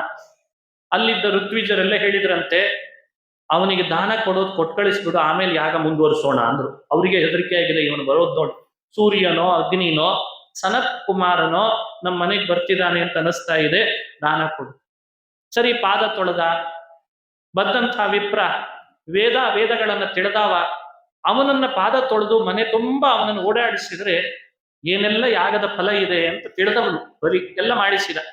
ಆಸನ ಕೊಟ್ಟು ಕೇಳ್ತಾನೆ, ನಿನಗೇನ್ ದಾನ ಕೊಡು? ನನಗೇನು ದ್ವೀಪ ಬೇಡ, ದೊಡ್ಡ ದ್ವೀಪ ಬೇಡ, ಸಪ್ತ ದ್ವೀಪ ಸಪ್ತ ಸಾಗರಗಳೇನು ಬೇಡ, ಮನೆ ಬೇಡ, ರಥ ಬೇಡ, ಬಂಗಾರ ಬೇಡ, ರಾಜ್ಯ ಬೇಡ, ಮತ್ತೇನ್ ಬೇಕು ಅಂದ. ಇವನು ಅಷ್ಟು ಪಟ್ಟಿ ಇಟ್ಕೊಂಡಿದ್ದ ಬಲಿ ದಾನ ಕೊಡ್ಲಿಕ್ಕೆ ಅಂತ. 3 ಪಾದ ಭೂಮಿ ಕೊಡು ಅಂದ. ಬಲಿಗೆ ಆಶ್ಚರ್ಯ, ಇಷ್ಟು ಸಣ್ಣ ದಾನ, ಇಷ್ಟು ದಿನದಿಂದ ದಾನ ಮಾಡ್ಕೊಂಡ್ ಬರ್ತಿದ್ದೇನೆ, ಯಾರೂ ಕೇಳಿಲ್ಲ ನನ್ನ ಹತ್ರ, ಕೇಳೋದು ಕೇಳ್ತಿ, ಸ್ವಲ್ಪ ಜಾಸ್ತಿ ಕೇಳು ಅಂತಂದ. ನೋಡಿ, ವಾಮನ ಅವತ್ತೇ ದಾನ ತಗೊಳ್ಳೋರಿಗೆ ಸಂದೇಶ ಕೊಟ್ಟ, ಮೊದಲು ಕೊಡೋರಿಗೆ ಆಮೇಲೆ. ತಗೊಳ್ಳೋನ್ ಯಾವಾಗಲೂ ತೃಪ್ತನಾಗಿರ್ಬೇಕು ಅಂತ ತಿಳುವಳಿಕೆ ಹೇಳ್ತಾನೆ. 3 ಕೊಡು ಅಂತ ಹಠ. ಸರಿ, ಇಂಥ ಸಂಕಲ್ಪ ಮಾಡಿ ಕೊಟ್ರೆ 3 ಪಾದದ ನೆಪದಲ್ಲಿ ವಾಮನ ತ್ರಿವಿಕ್ರಮನಾಗಿ ಬೆಳೆದ ಅಂತದೆ ಭಾಗವತ. 3 ಪದಾ ವಿಚಕ್ರಮೆ ವಿಷ್ಣುರು ಗೋಪ ಅದಾಭ್ಯ. ಮೊದಲನೇ ತನ್ನ ಪಾದದಿಂದ ಮೇಲಿನ ಲೋಕಗಳನ್ನು ಅಳದ, ಆಮೇಲೆ ಕೊನೆ 2ನೇ ಪಾದದಿಂದ ಕೆಳಗಿನ 7 ಲೋಕ ಅದು ನಂದು ಅಂತ ಅಳೆದು ಬಿಟ್ಟ. ಇನ್ನೊಂದು ಪಾದ ಎಲ್ಲಿಡ್ಲಿ ಅಂದ. ಬಲಿ ಹೌಹಾರಿದಾನೆ, ಅರೆ ನೀನು ಕೇಳಿದ್ದು 3 ಪಾದ, ಆ ಪಾದ ಅಂದ ಮತ್ತೆ. ಅದಕ್ಕೆ ವಾಮನ ಅಂತಾನೆ, ಆ ಪಾದ ಈ ಪಾದ ಬೇರೆ ಬೇರೆ ಅಲ್ಲ ಅಂದ. ನೀನು ಆ ಪಾದ ಈ ಪಾದ ಅಂತ ಮೊದಲೇ ಕೇಳಿದ್ಯಾ? ಇಲ್ಲ ಇಲ್ಲ. ಹಾಗಾದ್ರೆ ಯಾವ ಪಾದ ಆದ್ರೆ ಏನು? ನೀನು ಕೇಳಲಿಲ್ಲ, ನಾನು ಹೇಳಲಿಲ್ಲ ಅಂದ. ಛಲ ನಿಗ್ರಹ ಸ್ಥಾನ ಗುರಿಯಾದ. ಒಳಗಿರುವ ಅಸುರನ ಆವೇಶ ದೂರ ಆಯಿತು. ಬಲಿಗೆ ನನ್ನನ್ನ ಪರೀಕ್ಷೆ ಮಾಡ್ಲಿಕ್ಕೆ ಬಂದಿದ್ದಾನೆ ವಿಷ್ಣು ಅಂತ ಅರ್ಥ ಆಗಿ ಅಸುರಾವೇಶ ಕಳೆದುಕೊಂಡ ಮೇಲೆ ತಲೆ ಕೆಳಗೆ ಹಾಕಿ ನಿಂತಿದ್ದಾನೆ. ಮಾತು ಕೊಟ್ಟ ಮೇಲೆ ತಪ್ಪಲಾರೆ, ಪ್ರಹ್ಲಾದನ ಮೊಮ್ಮಗ ನಾನು ವಿಷ್ಣು, 3ನೇ ಪಾದ ಎಲ್ಲಿಡ್ಲಿ ಎಂದೆಲ್ಲ ತಲೆ ಮೇಲಿಡು ಅಂದಂತ. ಎಂಥ ಧರ್ಮ, ಎಂಥ ದಾನ, ಎಂಥ ನಿಷ್ಠೆ, ಎಷ್ಟು ಶ್ರದ್ಧೆ, ಎಷ್ಟು ದೊಡ್ಡ ತ್ಯಾಗ. ನಿಂದೇ ಸರ್ವಸ್ವನೋ, ನಂದೇನಿದೆ ಅಂತ ತೆರಳು ಬಂದ್ಬಿಟ್ಟ. ಅಷ್ಟು ಬಾ ಅಂದಂತೆ ವಾಮನ. ನೀನಿಷ್ಟು ಬರ್ಲಿ ಅಂತ ಇಷ್ಟು ಮಾಡ್ಬೇಕಾಯ್ತು ನಾನು ಅಂದ. ಆದ್ರೂ ಒಂದು ಹೇಳ್ತೇನೆ, ನನ್ನ ಭಕ್ತರನ್ನ ಅನುಗ್ರಹಿಸುವ ಸೂಚನೆ ಇದೆ ಅಂತ ಹೇಳಿದಾನವತ್ತು. ಯಾರನ್ನ ಭಗವಂತ ಅನುಗ್ರಹಿಸ್ತೇನೆ ಅಂತ ಹೊರಡ್ತಾನೆ, ಮೊದಲನೇ ಸೂಚನೆ ಏನು ಅಂದ್ರೆ ಅವ್ರಿಗೆ ಕೊಟ್ಟ ಪದವಿ ಸಂಪತ್ತನ್ನ ಕಸ್ಕೊಡ್ತಾನಂತ. ಆಗ ಆ ಭಕ್ತನ ಭಕ್ತಿ ಹೇಗಿದೆ ಅಂತ ಪರೀಕ್ಷೆ. ಯಸ್ಯಾನುಗ್ರಹಮಿಚ್ಛಾಮಿ ತಸ್ಯ ವಿತ್ತಂ ಹರಾಮ್ಯಹಂ. ಎಷ್ಟು ದೊಡ್ಡ ದೊಡ್ಡ ಭಕ್ತರಾಗಿ ಹೋಗಿದ್ದಾರೆ ಹಿಂದೆ, ಇತಿಹಾಸ ತೆಗೆದು ನೋಡ್ರಿ. ಅವರಿಗೆಲ್ಲ ಈ ಥರದ ಪರೀಕ್ಷೆ ಮಾಡ್ತಾ ಬರ್ತಾನಂತ. ಮೊದಲು ಸಂಪತ್ತು ಕೊಡ್ತಾನೆ, ಕೀರ್ತಿ ಕೊಡ್ತಾನೆ, ಪ್ರಶಸ್ತಿ ಕೊಡಿಸ್ತಾನೆ, ಊರೆಲ್ಲ ಮೆರೆಸ್ತಾನೆ, ಮೆರವಣಿಗೆ ಮಾಡಿಸ್ತಾನೆ. ಯಾವುದೋ ಒಂದು ಸಮಯದೊಳಗೆ ಅವ್ರಿಗೆ ಕೊಟ್ಟದ್ದನ್ನೆಲ್ಲ ಕಸ್ಕೊಂಡ್ಬಿಡ್ತಾನೆ. ಆ ಕಸ್ಕೊಂಡಾಗ ಅವರ ಭಕ್ತಿ ಶ್ರದ್ಧೆ ಮೊದಲಿದ್ದ ಹಾಗೆ ಇದೇನೋ ಇಲ್ಲೋ ಅಂತ ನೋಡ್ತಾನೆ. ಆಮೇಲೆ ಮತ್ತೆ ಆ ಸಂಪತ್ತು ಅವರಿಗೆ ಕೊಟ್ಟರು ಬೇಡ ಅನಿಸ್ಲಿಕ್ಕೆ ಶುರು. ಇದು ಒಂದು ವಿಚಿತ್ರವಾದ ಘಟನೆ. ಅದಕ್ಕೆ ಬಲಿ ಇದೇ ಮಾತನ್ನ ದೇವರ ಮುಖದಿಂದ ಕೇಳಿದಾಗ ಕಣ್ಣಲ್ಲೇ ನೀರೇ ಸುರಿಸಿದ. ಸ್ವಾಮಿ ನನ್ನ ಮೇಲೆ ಅನುಗ್ರಹ ಮಾಡ್ತಾ ಇದ್ದಿ. ಆಗಲೇ ಪ್ರಹ್ಲಾದ ರಾಜ ಆಕಾಶದಲ್ಲಿ ಬಂದಿದ್ದ. ತ್ರಿವಿಕ್ರಮನ ಈ ರೂಪ ನೋಡಿ ಸ್ತೋತ್ರ ಮಾಡಿದ್ನಂತ. ದೇವರೇ, ನಾನೇ ನನ್ನ ಮೊಮ್ಮಗನ ಬಗ್ಗೆ ನಿನ್ನ ಹತ್ರ ಹೇಳೋಣ ಅಂತ ಅನ್ಕೊಂಡಿದ್ದೆ, ಅಷ್ಟರಲ್ಲಿ ನೀನೇ ದಾರಿಗೆ ತಂದಿ ಅಂತಂದಂತ. ನೀನು ಕೊಟ್ಟ ಸಂಪತ್ತು, ಆ ಬಂಗಾರ, ಆ ಪ್ರತಿಷ್ಠೆ, ಅಸುರರ ಚಕ್ರವರ್ತಿ ಎನ್ನುವ ಪದವಿ ಎಲ್ಲೋ ನನ್ನ ಮೊಮ್ಮಗ ದಾರಿ ತಪ್ಪಿದ ಅಂತ ಅನ್ಕೊಂಡೆ, ಈ ವಾಮನನಾಗಿ ಬಂದು ಎಲ್ಲ ಕಸಗೊಂಡೆಲ್ಲ, ಇದಕ್ಕಿಂತ ದೊಡ್ಡ ಅನುಗ್ರಹ ನನ್ನ ಮೊಮ್ಮಗನ ಮೇಲೆ ಇನ್ನೇನು ಅಂತ ಹೇಳಿಬಿಟ್ಟ. ಭಾಗವತ ಧರ್ಮಗಳಲ್ಲಿ ಇದು ಒಂದು ದೊಡ್ಡ ಧರ್ಮ. ಭಗವಂತ ಕೊಟ್ಟದ್ದನ್ನ ಹೇಗೆ ಅವನ ಪ್ರಸಾದ ಅಂತ ಸ್ವೀಕರಿಸ್ತೇವೋ, ಕೊಟ್ಟು ಕಸಗೊಂಡದ್ದನ್ನು ಪ್ರಸಾದ ಅಂತ ಹೇಳ್ಬೇಕಂತ. ಇದು ನಮಗೆ ಯಾವತ್ತು ಬರ್ಲಿಕ್ಕೆ ಪ್ರಾರಂಭ ಆಗ್ತದೆ, ನಾವೆಲ್ಲ ನೈಜ ದೇವರ ಭಕ್ತರು. ಅಲ್ಲಿವರೆಗೂ ಶುಗರ್ ಕೋಟೆಡ್ ಮಾತ್ರೆ ಇದ್ದಾಗ ನಾವೆಲ್ಲ ಈ ಮಾಡಿರ್ತಾರೆ ಮಾತ್ರೆ ಬಹಳ ಕೈ ಇದೆ ಅಂತ, ಅದಕ್ಕೆ ಮತ್ತೆ ಸಕ್ಕರೆ ಹಚ್ಚಿ ಸೇರಿಸಿ ಕುತ್ಕೊಳ್ಳಿಕ್ಕೆ ಹೇಳ್ತಾರೆ. ಹಂಗೆ ನಾವೆಲ್ಲ ಒಳಗೆ ನೈಜ ಭಕ್ತಿ, ದೇವರಿಗೆ ಗೊತ್ತು ನಮ್ಮ ಭಕ್ತಿ ದೇವರಿಗೆ ಇದೆ ಅಂತ ಗೊತ್ತು. ಆದ್ರೆ ದೇವರೊಂದು ನಮ್ಮಿಂದ ನಿರೀಕ್ಷೆ ಏನ್ ಮಾಡ್ತಾನೆ ಅಂದ್ರೆ, ನಾನು ಕೊಟ್ಟಾಗ ಹೇಗಿದ್ದಾನೆ, ನಾನು ಕಸಗೊಂಡಾಗ ಹಾಗೆ ಇದ್ದಾನೋ ಇಲ್ವೋ ಅಂತ ಪರೀಕ್ಷೆ ಮಾಡ್ತಾನೆ. ಈ ಪರೀಕ್ಷೆ ಯಾಕೆ ಮಾಡ್ತಾನೆ ಅಂತ ನಾವು ನೀವು ಪುರಾಣ ಕೇಳಿದ್ರು ಉತ್ತರ ಕೊಡಲ್ಲ, ಹೇಳೋ ಆಚಾರ್ಯ ಕೇಳಿದ್ರು ಉತ್ತರ ಕೊಡಲ್ಲ. ದೇವರನ್ನು ಕೇಳಲಿಕ್ಕೆ ಹೋದ್ರೆ, ನೀ ನನ್ನವ, ಅದನ್ನ ನಾನು ಅರ್ಥ ಮಾಡಿಸೋದೇ ಸಮಾಜಕ್ಕೆ ಹೀಗೆ ಅಂತ ಉತ್ತರ ಕೊಡ್ತಾನೆ ಅಷ್ಟೇ. ಅವನಿಗೆ ನಾವು ಗೊತ್ತು, ನಮಗೆ ಅವನು ಗೊತ್ತು, ಅವನ ಪರೀಕ್ಷೆಗೆ ನಾವು ಒಳಪಡಲೇಬೇಕು ಅಂತ ಪುರಾಣ ಹೇಳ್ತದೆ. ಆ ಪರೀಕ್ಷೆ ಮಾಡಿದ್ರು ಇರುವ ಭಕ್ತಿನೇ ನಿಜವಾದ ಭಕ್ತಿ ಅಂತ ಸೂಚಿಸ್ತದೆ. ಇದನ್ನು ಕಲಿಸ್ಲಿಕ್ಕೆ ಈ ಪಾಠ, ಈ ಕಥೆ. ಆಮೇಲೆ ಬಲಿ ಭಗವಂತನಿಗೆ ಶರಣು ಬಂದು ಸರ್ವಸ್ವ ತ್ಯಜಿಸಿದ್ದನ್ನು ನೋಡಿ ದೇವರಿಗೆ ಅನುಕಂಪ, ದೇವರಿಗೆ ಮತ್ತಷ್ಟು ಅವನ ಮೇಲೆ ವಾತ್ಸಲ್ಯ. ಬಲಿ, ಎಂಥ ತ್ಯಾಗ ಮಾಡಿದೆಯಲ್ಲೋ, ನಿನ್ನ ಯಾಗ ಪೂರ್ಣವಾಗಲಿ, ನಿನಗೆ ಇಂದ್ರ ಪದವಿ ಸ್ಥಿರವಾಗಿದೆ. ಆದ್ರೆ ನನ್ನ ಸಂಕಲ್ಪ ಈ ಮನ್ವಂತರ ಪುರಂದರನಿರ್ಲಿ, ಮುಂದೆ ಬರುವ ಸಾವರ್ಣಿ ಮನ್ವಂತರದಲ್ಲಿ ನೀನು ಆ ಪದವಿಗೆ ಬಾ ಅಂತ ವರ ಕೊಟ್ಟ. ಇನ್ನೂ ಸಮಾಧಾನ ಆಗ್ಲಿಲ್ಲ ದೇವರಿಗೆ. ಇಷ್ಟೇ ಸಾಲದು, ಪಾತಾಳ, ಸುತಳ, ಅತಳ, ವಿತಳ ಅಂತ ಲೋಕಗಳಿದ್ದಾವೆ. ಅದರಲ್ಲಿ ಸುತಳ ಅನ್ನೋ ಲೋಕದಲ್ಲಿ ಒಂದು ಅರಮನೆ, ನೀನು ಅಲ್ಲಿ ವಾಸ ಮಾಡು ಈ ಮನ್ವಂತರ ಮುಗಿಯುವವರೆಗೂ. ನಾನ್ ನಿನ್ನ ಮನೆ ಬಾಗಿಲು ಕಾಯ್ಕೊಂಡು ನಿಲ್ತೇನೆ, ಆಯ್ತಾ ಅಂತ ಕೇಳಿದ್ದ. ಇದು ಸಮಾಧಾನಕರ ಬಹುಮಾನ ಅಂತ ಕೊಟ್ಟಿರ್ತಾರಲ್ಲ ಸ್ಪರ್ಧೆಯಲ್ಲಿ, ಹಾಗೆ ಮಾಡಿದ ಭಗವಂತ. ಇಬ್ಬಿಬ್ರು ಭಕ್ತರು ಒಂದೇ ಪದವಿಯನ್ನ ಒಂದೇ ಕಾಲದಲ್ಲಿ ಆಸೆ ಪಟ್ರೆ, ಮನೆಯಲ್ಲಿ ಇಬ್ರು ಮಕ್ಕಳು ಚಾಕ್ಲೇಟ್ ಒಂದನ್ನೇ ಆಸೆ ಪಟ್ರೆ ನಮಗೆ ಸರಿಪಡಿಸ್ಲಿಕ್ಕೆ ಆಗಲ್ಲ, ಹ್ಯಾಕ್ ಕೊಡ್ಬೇಕು ಅಂತ ನಮಗೆ ಗಲಿಬಿಲಿ ಆಗ್ತದೆ.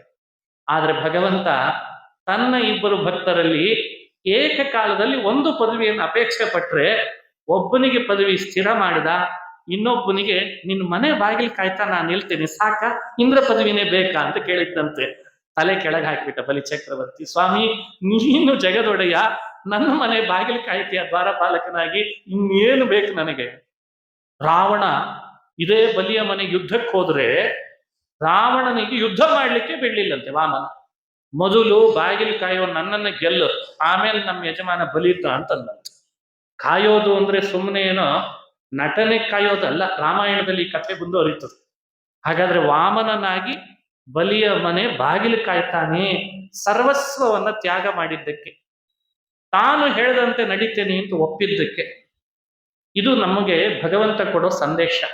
ಅವನ ಮಾತು, ಅವನ ನುಡಿ, ಆ ಗೀತೆ, ಭಗವದ್ಗೀತೆ, ಶಾಸ್ತ್ರದ ಮಾತು, ಅದರಂತೆ ನಾವು ನಡೆದ್ರೆ, ಅಲ್ಲಿ ಹೇಳಿದಂತೆ ತ್ಯಾಗ ಮೆರೆದ್ರೆ, ಅವನಿಗೆ ಸರ್ವಸ್ವವನ್ನು ಅರ್ಪಿಸಿದರೆ, ನಮ್ಮನ್ನ ಭಗವಂತ ಬಲಿಯನ್ನ ಕಾದಂತೆ ಕಾಯ್ತಾನೆ ಎನ್ನುವ ಸಂದೇಶವನ್ನ ಈ ಚರಿತ್ರೆಯಿಂದ ನಮಗೆ ಅನುಸಂಧಾನಕ್ಕೆ ತರಿಸ್ತದೆ ಭಾಗವತ. ಇಷ್ಟೇ ಅಲ್ಲದೆ ಸಾವರ್ಣಿಯಿಂದ ಮನ್ವಂತರ ಮುಂದೆ ಬರ್ತದೆ. ಆಗ ಈ ಬಲಿಯನ್ನು ಮತ್ತೆ ಇಂದ್ರ ಪದವಿಯಲ್ಲಿ ಕೂಡಿಸ್ತಾನೆ, ಬಲೀಂದ್ರ ಅಂತ ಆಗ್ತಾನೆ. ಮುಂದೆ ಬರೆದ ಕಥೆ ಸಂಕ್ಷಿಪ್ತವಾಗಿ ಮುಂದುವರಿತು. ಮತ್ಸ್ಯ ಅಂತ ಮತ್ತೊಂದು ಅವತಾರದ ಚರಿತ್ರೆಯನ್ನು ಸ್ವಲ್ಪ ಹೇಳ್ತಾರೆ. ಮೀನಿನಲ್ಲಿ ಅಣುವಾಗಿ ಬಂದ ಭಗವಂತ, ನೀರಿನಲ್ಲಿ ಅಣುವಾಗಿ ಬಂದ ಭಗವಂತ ದೊಡ್ಡದಾಗಿ ಬೆಳೆದು ಸತ್ಯವ್ರತ ರಾಜನನ್ನು ಅನುಗ್ರಹಿಸಿದ ಅನ್ನೋ ಚರಿತ್ರೆ ಸಂಕ್ಷೇಪವಾಗಿ ಬರ್ತದೆ. 9ನೇ ಸ್ಕಂದ ಭಾಗವತದಲ್ಲಿ ಪರಶುರಾಮ, ದತ್ತಾತ್ರೇಯ, ರಾಮ 3 ಭಗವಂತನ ರೂಪಗಳ ಮಹಿಮೆಗಳನ್ನ ಸ್ವಲ್ಪ ಸ್ವಲ್ಪ ಅನುಸಂಧಾನ ಮಾಡಿಸ್ತಾರೆ. ಯಾಕಂದ್ರೆ ರಾಮನ್ ಮಹಿಮೆ ಕೇಳಬೇಕಾದ್ರೆ ರಾಮಾಯಣ ವಿಸ್ತಾರ, ಪರಶುರಾಮನ್ ಮಹಿಮೆ ಬೇರೆ ಬೇರೆ ಪುರಾಣಗಳಲ್ಲಿ ವಿಸ್ತಾರ, ಭಾಗವತ ಸಂಕ್ಷೇಪ. ದತ್ತಾತ್ರೇಯನ ಮಹಿಮೆಯು ಕೂಡ ಬಹಳ ಸಂಕ್ಷೇಪ. ಆದ್ರೆ ಸ್ಮರಣೆಗಿರ್ಲಿ ಅಂತ ಪುರಾಣ ಆ ವಿಷಯಗಳನ್ನೂ ಕೂಡ ಸಂಕ್ಷಿಪ್ತವಾಗಿ ಅನುಸಂಧಾನ ಮಾಡಿಸ್ತಾರೆ. 9ರಲ್ಲಿ ಹೆಚ್ಚಾಗಿ ಬಂದದ್ದು ಹರಿಭಕ್ತರಾದ ರಾಜರ ಕಥೆ ಹಾಗೂ ರಾಜಋಷಿಗಳ ಕಥೆ, ಬ್ರಹ್ಮರ್ಷಿಗಳ ಚರಿತ್ರೆ. ಸೌಭರಿ ಅಂತ ಋಷಿ, ಮಹಾನುಭಾವರಾದ ಸೌಭರಿಗಳ ಕಥೆ. ಚ್ಯವನ ಅಂತ, ಸುಕನ್ಯಾ ಅಂತ ಬಹಳ ಪ್ರಸಿದ್ಧಳು, ಶರ್ಯಾತಿ ರಾಜನ ಮಗಳು ಸುಕನ್ಯೆ ಅತಿಥಿ ಸತ್ಕಾರದಿಂದ ಏನೆಲ್ಲ ಜಗತ್ತಿನಲ್ಲಿ ಸಾಧಿಸಬಹುದು ಅನ್ಲಿಕ್ಕೆ ಅವಳ ಕಥೆ.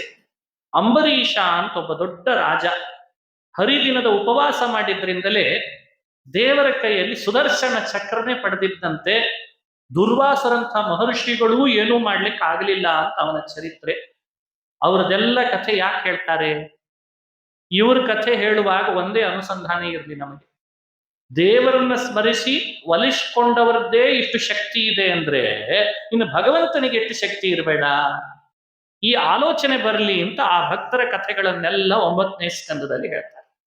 ರಾಮಾವತಾರದ ಕಥೆಯನ್ನು ಒಂದು ವಿಶೇಷವಾಗಿ ಹೇಳಿದ್ದು ಅಂದ್ರೆ ಸಮುದ್ರವನ್ನ ರಾಮ ಕುಡಿನೋಟದಿಂದಲೇ ಬತ್ತಿಸಿದ ಅನ್ನೋ ಕಥೆ ಭಾಗವತದಲ್ಲಿ ಬರ್ತದೆ.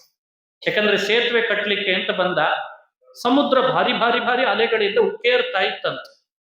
1 ರಾತ್ರಿ ಕಾದ, 2 ರಾತ್ರಿ ಕಾದ, 3ನೇ ದಿನ ಹೇಳಿದಂತೆ ಅವನಾಗಿ ಬರೋ ಹಾಗೆ ಮಾಡಬೇಕು, ನಾವು ನಮ್ಮ ಮಾತಿನಿಂದ ನಡೀತಾ ಇಲ್ಲ ಈಗ ಅಂತ ಕಾದ್ರೂ ಅವನು ಬರ್ತಿಲ್ಲ ಅಂದಾಗ ಕಣ್ಣಿನ ನೋಟದಿಂದಲೇನೆ ಸಮುದ್ರದ ನೀರು ಬತ್ತಿಸಿದ್ರೆ ಸಮುದ್ರ ರಾಜ ರಾಮನನ್ನು ಬಂದು ಶರಣಾದ ಅನ್ನೋ ಕಥೆಯನ್ನ ಭಾಗವತ ಹೇಳ್ತದೆ. ಈ ರಾಮಾಯಣದಲ್ಲಿ ಬರುವ ಈ ಘಟನೆ ಬಹಳ ವಿಶೇಷ ಭಾಗವತದಲ್ಲಿ ಮೂಡಿ ಬಂದಿದೆ.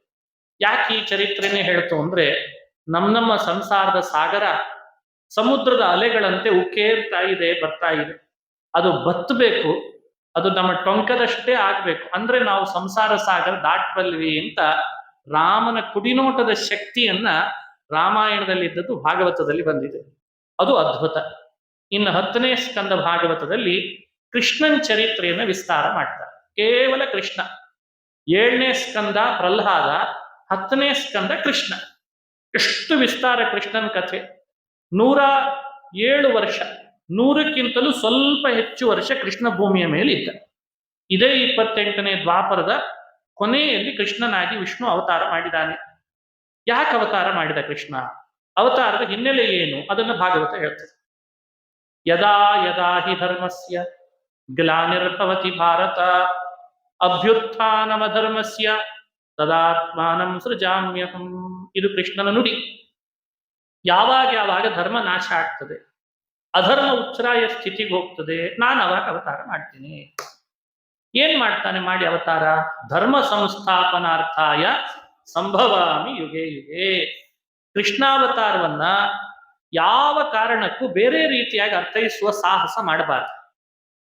ಕೃಷ್ಣಾವತಾರದ ಕಥೆ ಇನ್ಯಾರಾದ್ರೂ ಹೇಳಿದ್ರು ಅಥವಾ ನಾವದನ್ನು ಕೇಳಿದ್ರು, ಪುರಾಣಗಳನ್ನ ಅಥವಾ ಇನ್ನಿತರ ಕೃಷ್ಣನ ಕಥೆಗಳನ್ನ ಹೇಳುವ ಪುಸ್ತಕಗಳನ್ನ ನೋಡಿದ್ರು ಬರೆದ್ರು, ಎಲ್ಲ ಕೃಷ್ಣನ ಮಹಿಮೆಗಳ ಹಿಂದೆ ಧರ್ಮ ಸ್ಥಾಪನೆ ಇದೆ ಅಂತ ಹೇಳಿ ವ್ಯಾಖ್ಯಾನಿಸ್ಬೇಕು. ಇಲ್ಲಿ ಬೇರೆ ಯಾವ ಆಂಗಲ್ ಅಲ್ಲಿ ಯೋಚಿಸಿ ಕೃಷ್ಣನ ಬಗ್ಗೆ ಹೇಳಿದ್ರೆ ಯೋಚಿಸಿದವನಿಗೆ ಶಾಲ್ ಪಡಿಲಿಕ್ಕೆ ಪಡೆದಿದ್ದಾನಂತ ಅಷ್ಟೇ ಹೊರತು ಅದು ಕೃಷ್ಣನ ಕಥೆ ಅಲ್ಲ ಅಂದ್ಬಿಡ್ತಾರೆ. ಯೋಚಿಸ್ಬೇಕು ನಾವಿವತ್ತು. ಎಷ್ಟು ಜನ ಕೃಷ್ಣನ ಕಥೆಯನ್ನ ಕೇಳ್ತಾರೆ, ಅದರ ಹಿಂದೆ ಇರುವ ಉದ್ದೇಶಗಳು ಧರ್ಮದ ಸ್ಥಾಪನೆ. ಇಲ್ಲದೆ ಹೋದ್ರೆ ಭಗವದ್ಗೀತೆಯಲ್ಲಿ ಭಗವಂತ ಧರ್ಮ ಸಂಸ್ಥಾಪನಾರ್ಥಾಯ ಸಂಭವಾಮಿ ಅಂತ ಮಾತ್ಯಾಕೆ ಹೇಳ್ತಿದ್ದ? ಯೋಚಿಸ್ಬೇಕು ನಾವೆಲ್ಲ. ನಮಗೆ ಒಂದು ಮೆಸೇಜ್ ಕೊಡ್ಬೇಕಾಗಿದೆ. ನಿಮ್ಮ ಬಾಲ್ಯ ಹೇಗಿರ್ಲಿ, ನಿಮ್ಮ ಯೌವನ ಹೇಗಿರ್ಲಿ, ನಿಮ್ಮ ವಸ್ತ್ರಗಳು ಹೇಗಿರ್ಲಿ, ನಿಮ್ಮ ವೇಷ, ನಿಮ್ಮ ಭಾಷೆ, ನಾನು ಏನಿದ್ದೇನೆ ನೀವು ಹಾಗೆ ನನ್ನ ಮುಂದಿರ್ಲಿ. ಇದನ್ನ ಬರೀ ಮನುಷ್ಯರಿಗಷ್ಟೇ ಇಲ್ಲ ಕೃಷ್ಣ ತೋರಿಸಿದ್ದು, ದೇವತೆಗಳಿಗೂ ತೋರಿಸಿದ ಅಂತ ಹೇಳ್ತಾರೆ ಹಿರಿಯರು. ನಂದ ಗೋಕುಲ ಕೃಷ್ಣನ ಕಥೆ ಎಲ್ರಿಗೂ ಸಾಮಾನ್ಯ ಪರಿಚಯನೇ ಇದೆ. ಆದ್ರೆ ಒಳಗಿರುವ ಧರ್ಮ ಸ್ಥಾಪನೆಯ ಮಹತ್ವವನ್ನು ಮಾತ್ರ ನಾನು ಅನುಸಂಧಾನಕ್ಕೆ ತರೋ ಪ್ರಯತ್ನ ಮಾಡ್ತೇನೆ. ಯಾಕಂದ್ರೆ ಅದು ಧರ್ಮ ಸಂಸ್ಥಾಪನಾರ್ಥಾಯ ಅನ್ನೋ ಮಾತಿಗೆ ಅನುಗುಣ ಕೃಷ್ಣನ ಚರಿತ್ರೆಯನ್ನು ಚಿಂತನೆ ಮಾಡ್ಬೇಕು ಇವತ್ತು. ಹಾಗಾಗಿ ಕಲಿಯುಗದಲ್ಲಿ ಕೃಷ್ಣ ಹೇಗೆಲ್ಲ ಧರ್ಮದ ಸ್ಥಾಪನೆ ತನ್ನ ಅವತಾರದಿಂದ ಆಯಿತು ಅಂತ ತೋರಿಸಿದ. ನಮ್ಮ ಜವಾಬ್ದಾರಿ ಈಗ ಏನಿದೆ ಅಂತ ಭಗವಂತ ಎಚ್ಚರಿಸಿದ. ಅದನ್ನು ತಿಳ್ಕೊಂಡು ನಾವು ಬದುಕಟ್ಕೊಳ್ಬೇಕು. ಇದು ಬಿಟ್ಟು ಬೇರೆ ಉದ್ದೇಶಗಳಿಲ್ಲ. ಕೃಷ್ಣನ ನಂದಗೋಕುಲ ಅದು ಬಾಲ್ಯಲೀಲೆಗಳು ನಡೆಸಿದ್ದಿದೆ ಅಲ್ಲ, ಅದರ ಚಿತ್ರಣವನ್ನು ಹೇಗೆ ಚಿಂತಿಸ್ಬೇಕು ಈಗ ಕೊಡ್ತಾರೆ. ಅದೊಂದು ಕ್ಲಾಸ್ ರೂಮ್ ಅಂತ. ಪಾಠ ಮಾಡಿದವನ್ ಯಾರು? ಕೃಷ್ಣನೇ. ಕೆಲವೊಮ್ಮೆ ಈ ಶಿಕ್ಷಕರು ಅಭಿನಯ ಪೂರ್ವಕವಾಗಿ ಪಾಠ ಮಾಡ್ತಾರೆ. ಎಲ್ಲ ಕ್ಲಾಸ್ ರೂಮ್ನಲ್ಲಿ ಒಂದೇ ತರ ಪಾಠ ಮಾಡುವ ಶಿಕ್ಷಕರಿರಲ್ಲ. ತಾವೇ ಅಭಿನಯನೂ ಮಾಡ್ತಾರೆ, ಬಾಯಲ್ಲಿ ತಾವೇ ಪಾಠ ಮಾಡ್ತಾರೆ, ಬೋರ್ಡ್ನಲ್ಲೂ ಅವರೇ ಬರೀತಾರೆ. ಕೃಷ್ಣ ಹೇಗಿದ್ದ ಅಂದ್ರೆ ಅಭಿನಯ ಪೂರ್ವಕವಾಗಿ ಪಾಠ ಮಾಡ್ತಾನೆ ಅಂತ. ಏನ್ ಪಾಠ? ದೇವತೆಗಳೆಲ್ಲ ಆಕಾಶದಲ್ಲಿ ಕೃಷ್ಣನ್ ಚರಿತ್ರೆ ನೋಡ್ಲಿಕ್ಕೆ ಬರ್ತಿದ್ರಂತ. ಅಂಬೆಗಾಲಿಡೋದು, ಬೆಣ್ಣೆ ತಿನ್ನೋದು, ಹಾಲು ಕುಡಿಯೋದು, ಮಡಿಕೆ ಒಡೆಯೋದು, ಗುಂಪು ಕಟ್ಕೊಂಡು ಹೋಗೋದು, ಎಲ್ಲ ಬಾಲಕರು ಗುಂಪು ಗುಂಪು ಕಟ್ಕೊಂಡು ಮನೆ ಮನೆ ಕಳ್ತನಕ್ಕೆ ಅಂತ ಹೋಗೋದು. ಯಾಕೋ ಕಳ್ತನ ಮಾಡಿದಿ ಅಂತ ಸಿಕ್ಕಾಕೊಂಡ್ ಕೂಡ್ಲೆ ಯಾಕೆ ಕಳ್ತನ ಮಾಡಿದಿ ಅಂತ ಅವರು ಗದರಿಸ್ತಿದ್ರು ಗೋಪಾಲಕರು, ಗೋಪಿಕಾ ಸ್ತ್ರೀಯರು, ಯಶೋದೆ. ಆವಾಗ ಕಣ್ತುಂಬ ನೀರು ಸುರಿಸೋದು, ಅಯ್ಯೋ ನಾ ಕಳ್ತನ ಮಾಡಿಲ್ಲ ಅಂತ ಸುಳ್ಳು ಹೇಳೋದು, ಎಲ್ಲ ಮಾಡ್ತಾ ಇದ್ದದನ್ನ ದೇವತೆಗಳು ನೋಡ್ತಾ ಇದ್ರಂತೆ ಪ್ರೇಕ್ಷಕರಾಗಿ. ಯಾಕೆ ಹೀಗೆ ಮಾಡಿದ? ಅವ್ರೇನಾದ್ರೂ ಒಂದೇಟ್ ಹೊಡೆದ್ರೆ ಹೊಡೆಸ್ಕೊತಿದ್ದಂತೆ. ಗೋಪಿಕಾ ಸ್ತ್ರೀಯರು ಹೊಡೆದ್ರೆ ಹೊಡೆಸ್ಕೊಂಡ ಆಗ್ತದೆ. ಅದಕ್ಕೆ ಹೇಳ್ತಾರೆ, ದೇವತೆಗಳಿಗೆಲ್ಲ ಒಂದು ಧರ್ಮದ ಶಿಕ್ಷಣ ಕೊಡ್ಬೇಕಾಗಿತ್ತ. ಅದು ಧರ್ಮ ಸಂಸ್ಥಾಪನಾರ್ಥಾಯ. ಇದು ಅರ್ಥ ಆಗಲ್ಲ. ಪುರಾಣ, ವೇದ, ಮಹಾಭಾರತ ಅಂದ್ರೆ ಮನುಷ್ಯರು ತಮಗ್ ಬುದ್ಧಿಗೆ ತೋಚದಂತೆ ಅದನ್ನ ಎಳಿಬಾರದು. ಅದರದೇ ರಹಸ್ಯವನ್ನ ಮುಟ್ಲಿಕ್ಕೆ ಪ್ರಯತ್ನ ಪಡ್ಬೇಕು. ದೇವತೆಗಳಿಗೆ ಒಂದು ಧರ್ಮದ ಸ್ಥಾಪನೆ ಆಗ್ಬೇಕಿತ್ತು ಅಂದ್ರೆ ಅಭಿಪ್ರಾಯ ಇಷ್ಟೇ. ನೀವು ಭೂಮಿಯಲ್ಲಿ ಅವತಾರ ಮಾಡಬೇಕಾಗಿದೆ ಮುಂದೆ. ಕಾರಣಗಳು ಬೇರೆ ಬೇರೆ. ಕೆಲವರಿಗೆ ವರ, ಕೆಲವರಿಗೆ ಶಾಪ, ಕೆಲವರಿಗೆ ಕರ್ಮ. ಹೀಗೆ ದೇವತೆಗಳು ಭೂಮಿಯಲ್ಲಿ ಬರಲೇಬೇಕು. ಆ ಬಂದಾಗ ದೇವತೆಗಳಿಗೆ ಮನುಷ್ಯರ ಮಧ್ಯದಲ್ಲಿ ಬಂದು ಕೂಡ್ಲೇನೆ ನಾನು ಸರ್ವಜ್ಞ ಅಂತ ಹಿಂಗ್ ತೋರಿಸ್ಲಿಕ್ಕೆ ಶುರು ಮಾಡಿದ್ರೆ ಮನುಷ್ಯರ ಸ್ಥಿತಿ ಏನಾಗ್ಬೇಕು? ಅದಕ್ಕೆ ಭಗವಂತ ಹೇಳ್ದ, ದೇವತೆಗಳ ಮಧ್ಯದಲ್ಲಿ ಬಂದಾಗ ನಾನ್ ಹೇಗಿದ್ನೋ ನೀನು ಹಾಗೆ ಇರಬೇಕು ಅಂತ. ನಿಮಗೆ ಅದೇ ಧರ್ಮ. ನಿನ್ನ ಸರ್ವಜ್ಞತೆಯನ್ನ, ನಿನ್ನ ಅತಿಶಯಿತ ಶಕ್ತಿಯನ್ನ, ನಿನ್ನೊಳಗಿರುವಂತಹ ವ್ಯಕ್ತಿ ದೇವಲೋಕದಲ್ಲಿದ್ದದ ವ್ಯಕ್ತಿತ್ವವನ್ನ ಇಲ್ಲಿ ಪ್ರಕಟ ಮಾಡೋ ಹಾಗಿಲ್ಲ. ಯೋಚಿಸಬೇಕಾದ ಸಂಗತಿ ಇವೆಲ್ಲ. ಪುರಾಣ ಹೇಳುವ ಜವಾಬ್ದಾರಿ ಇಷ್ಟಿದೆ ನಮಗೆ. ಪುರಾಣ ಹೇಳುವಾಗ ದೇವತೆಗಳ ಲೋಕದ ದೇವತೆಗಳಿಗೂ ಕೃಷ್ಣನೇ ಶಿಕ್ಷಕನಾಗಿದ್ದ ಅಂತ ಹೇಳ್ತಾರೆ. ಇದು ಧರ್ಮದ ಸ್ಥಾಪನೆ ಅಲ್ವೇ? ಅದಕ್ಕಾಗಿ ದೇವತೆಗಳು ಯಾರೊಬ್ಬರೂ ಕೂಡ ಭೂಮಿಗೆ ಬಂದಾಗ ಪಾಂಡವರಲ್ಲಿ 5 ದೇವತೆಗಳೇ. ಧರ್ಮರಾಜ, ಭೀಮಸೇನ, ಅರ್ಜುನ, ನಕುಲ, ಕೃಷ್ಣ. ಇದು ಕೃಷ್ಣ ಅಂತೂ ಸರಿನೇ ಸರಿ. ದ್ರೌಪದಿ, ಸಹದೇವ, ಎಲ್ಲ ದೇವತೆಗಳು. ಇದನ್ನ ಮಹಾಭಾರತ ಆದಿಪರ್ವನೇ ಹೇಳ್ತಿದೆ. ಇದನ್ನೇನು ಪರ್ವ ಪುಸ್ತಕ ನೋಡೇ ಓದಬೇಕು ಅಂತಲ್ಲ. ಮಹಾಭಾರತ ಆದಿಪರ್ವನೇ ಜಗತ್ತಿಗೆ ಈ ತಿಳುವಳಿಕೆ ಕೊಡ್ತು. ಅಂದ್ಮೇಲೆ ನೀವು ಮಹಾಭಾರತದ ಸಂಶೋಧನೆಗೆ ಇಳಿದ್ರೆ ಈ ಜವಾಬ್ದಾರಿ ಇರಬೇಕು. ಭೂಮಿಗೆ ಬಂದವರು ಪಾಂಡವರು ಯಾರು? ಮೋಸ ಮಾಡಬಾರ್ದು. ಭಾರತೀಯ ವ್ಯವಸ್ಥೆ ಒಳಗೆ ಭೂಮಿಗೆ ಪದೇ ಪದೇ ದೇವತೆಗಳು ಬರಬೇಕಾದ್ರೆ ಭಾರತವನ್ನೇ ಆರಿಸ್ಕೊಳ್ತಾ ಇದ್ದಾರೆ ಅಂದ್ರೆ ಈ ಭೂಮಿಗೆ ಏನು ಮಹತ್ವ ಇದೆ ಅದನ್ನ ಅರ್ಥ ಮಾಡ್ಕೊಳ್ಬೇಕು. ಭಗವಂತ ತನ್ನ 10 ಅವತಾರ ಮಾಡ್ಲಿಕ್ಕೆ ಈ ಭೂಮಿಯನ್ನೇ ಆರಿಸ್ಕೊಳ್ತಾ ಇದ್ದಾನೆ ಅಂದ್ರೆ ಭಾರತಕ್ಕೆ ಏನು ಮಹತ್ವ ಇದೆ ಅರ್ಥ ಮಾಡ್ಕೊಳ್ಬೇಕು. ಬೇರೆ ಏನು ಅರ್ಥ ಅಲ್ಲ. ದೇವರಿಗೆ, ದೇವತೆಗಳಿಗೂ ಶಿಕ್ಷಣ ಕೊಟ್ಟು ರಿಹರ್ಸಲ್ ಮಾಡ್ಲಿಕ್ಕೆ ದೇವತೆಗಳು ಬರಬೇಕಾಗ್ತಾ ಇರೋ ಭೂಮಿ ಅಂದ್ರೆ ಅದು ಭಾರತ ಅಂತ ಚಿಂತನೆ ಕೊಡ್ತಾರೆ. ಶಿಕ್ಷಣ ಕೊಡೋದು ದೇವಲೋಕದಲ್ಲಿ ಭೂಮಿಯಲ್ಲೇ ಇದ್ಕೊಂಡು ಕೊಡ್ತಾನಂತೆ. ಆದ್ರೆ ಪಡೆದ ಶಿಕ್ಷಣವನ್ನ ದೇವತೆಗಳೆಲ್ಲ ಇಂಪ್ಲಿಮೆಂಟ್ ಮಾಡಿ ನಟನೆ ಎಲ್ಲಿ ಮಾಡ್ಲಿಕ್ಕೆ ಬರಬೇಕು? ಭಾರತಕ್ಕೆ ಬರಬೇಕು. ಅದಕ್ಕೆ ಮಹಾಭಾರತ ಅಂತ ಚಿಂತನೆ ಕೊಡ್ತಾರೆ. ಹಾಗಾಗಿ ಮಹಾಭಾರತ ಅಂದ್ರೆ ಮನುಷ್ಯ ಲೋಕದ ನಿಮ್ಮ ದೈನಂದಿನ 24/7 ನ್ಯೂಸ್ ಚಾನೆಲ್ ನಂತೆ ಅದನ್ನ ಅಲಗಳಿಬಾರದು. ಅದು ಅದ್ಭುತವಾದ ಮಹಿಮೆ. ಕ್ಷಣ ಕ್ಷಣಕ್ಕೆ ಈ ಮಹಿಮೆ ತೋರಿಸ್ತಾರೆ. ಅಜ್ಞವತ್ ಮುಗ್ಧವಚ್ಚೈವ ಅಶಕ್ತ ಅಂತ ಹೇಳ್ತಾರೆ. ದಡ್ಡನಂತೆ, ಅಶಕ್ತನಂತೆ, ಮುಗ್ಧನಂತೆ ತನ್ನನ್ನ ತಾನು ಪ್ರಚುರ ಪಡಿಸ್ತಾನೆ ಕೃಷ್ಣ. ಎಲ್ಲ ಗೊತ್ತಿದ್ರು ಯಾಕೆ ಹಾಗೆ ಮಾಡ್ತಾನೆ? ದೇವತೆಗಳಿಗೆ ಭೂಮಿಗೆ ಬಂದಾಗ ಹೇಗಿರಬೇಕು ಅನ್ನೋ ಶಿಕ್ಷಣ ಕೊಡ್ತಾ ಇದ್ದಾನಾದ್ರಿಂದ ಅದು ಧರ್ಮದ ಸ್ಥಾಪನೆಯಲ್ಲಿ ಪರ್ಯವಸಾನ ಅಂತ ಚಿಂತನೆ. ಒಂದು ಧರ್ಮ. ಇನ್ನೊಂದು ಧರ್ಮ, ಧರ್ಮ ಸಂಸ್ಥಾಪನಾರ್ಥ. ಕೃಷ್ಣನ ಬಾಲ್ಯಲೀಲೆಗಳಲ್ಲಿ ಮತ್ತೊಂದು ಧರ್ಮ ತೋರಿಸಿದ. ಗೊತ್ತಿದ್ದದ್ದು ಬಹಳ ಇರೋದ್ರಿಂದ ಸ್ವಲ್ಪ ಒಂದಿಷ್ಟು ಅಪ್ರಸಿದ್ಧ, ಗೊತ್ತಿಲ್ಲ ಅಂತಲ್ಲ, ಅಪ್ರಸಿದ್ಧವಾದದ್ದನ್ನು ನಿಮ್ಮ ಕಣ್ಣು ಮುಂದೆ ಇಡ್ತೇವೆ. ಈ ಹಾಲು ಮೊಸರು ಬೆಣ್ಣೆಗಳ ಕಳ್ತನ ಅನ್ನೋದು ಬಹಳ ಪ್ರಚಾರಕ್ಕೆ ಬಂತು. ಕೃಷ್ಣ ಮಾಡಿದ್ದನ್ನು ಬಹಳ ಸಂತೋಷ. ಮಕ್ಕಳು ಆವೇಶ ಹಾಕೊಳ್ತಾರೆ, ಬೆಣ್ಣೆ ಕದಿಯುವಂತೆ, ಬಹಳ ಸಂತೋಷ. ಅದರ ಒಳ ಮರ್ಮ ಏನು? ಕೃಷ್ಣ ಕಳ್ತನ ಮಾಡಿ ಲೋಕಕ್ಕೇನು ತಿಳಿಸಿದ? ಗೋಪಿಕಾ ಸ್ತ್ರೀಯರಲ್ಲಿ 2 ಥರ ಇದ್ರಂತೆ.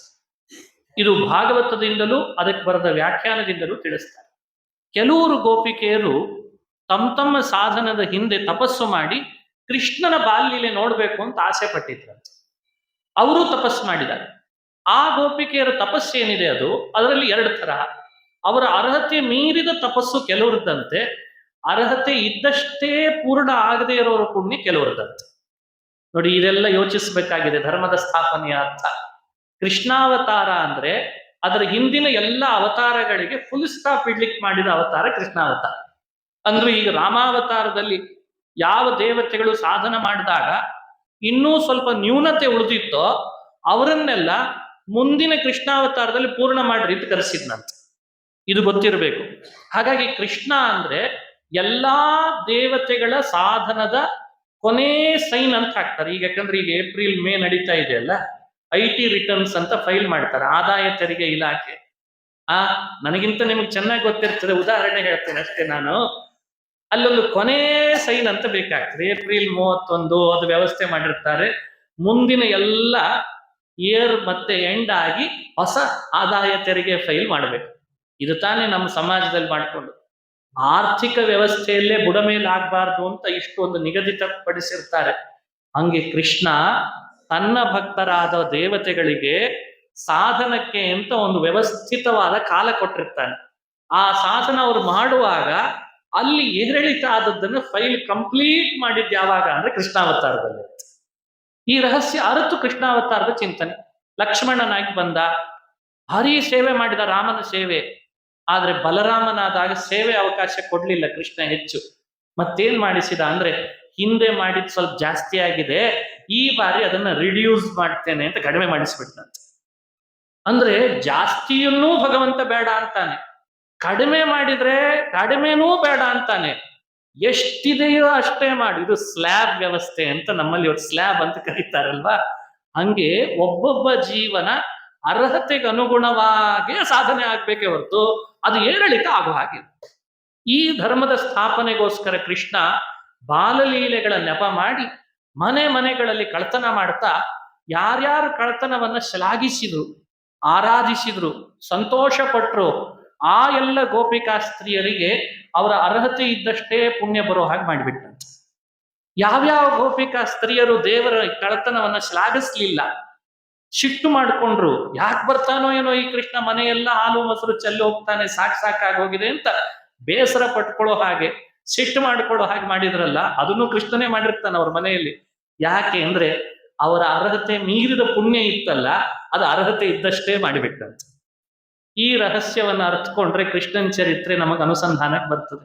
ಹೀಗೆ ತನ್ನ ಜವಾಬ್ದಾರಿಯಲ್ಲಿರುವ ಅರ್ಹತೆಗೆ ಅನುಗುಣವಾದ ಸಾಧನವನ್ನ ಮಾಡಿಸ್ಬೇಕು ಅನ್ನೋದೇ ಕೃಷ್ಣನ ಉದ್ದೇಶ. ಈ ವಿಷಯದೊಳಗೆ ತನ್ನನ್ನ ಬೇಕಂದ್ರೆ ಕಳ್ಳ, ಜಾರ, ಚೋರ ಅಂತ ನನ್ನ ಭಕ್ತರು ಕರೆದ್ರೂ ಪರವಾಗಿಲ್ಲ, ಮಾತ್ರ ನಾನು ಹಾಕಿದ ಧರ್ಮವನ್ನ ಮೀರ್ಲಾರೆ. ಇದು ಕೃಷ್ಣಾವತಾರದ ಸಂದೇಶ. ಹೀಗೆ ಬಾಲ್ಯಲೀಲೆಗಳನ್ನ, ಮುಂದೆ ತಾನು ಮಾಡಿದ ಭಕ್ತರ ರಕ್ಷಣೆಯನ್ನ ಹಾಗೂ ಅಸುರರ ಸಂಹಾರ, ಅದರಲ್ಲಿಯೂ ಧರ್ಮದ ಸ್ಥಾಪನೆ ಇದೆ ಅಂತ ತಿಳಿಸ್ತಾರೆ. ನಾಳೆ ದಿವಸ ಭಾಗವತದ ಸಪ್ತಾಹದ ಮಂಗಳೋತ್ಸವ, ಸಮುದ್ರ ಸ್ನಾನದ ಸಂಕಲ್ಪ ದೊಡ್ಡದಾಗಿ ಮಾಡ್ತೇವೆ. ಸಮುದ್ರದ ಅಲೆಗಳು ನೋಡಿ ಹೆದರು ಬಿಡ್ತೇವೆ. ಆವಾಗಲೂ ಸ್ನಾನ ಮಾಡುವ ಅಭಿಪ್ರಾಯ ಇದೆ ನಮಗೆ.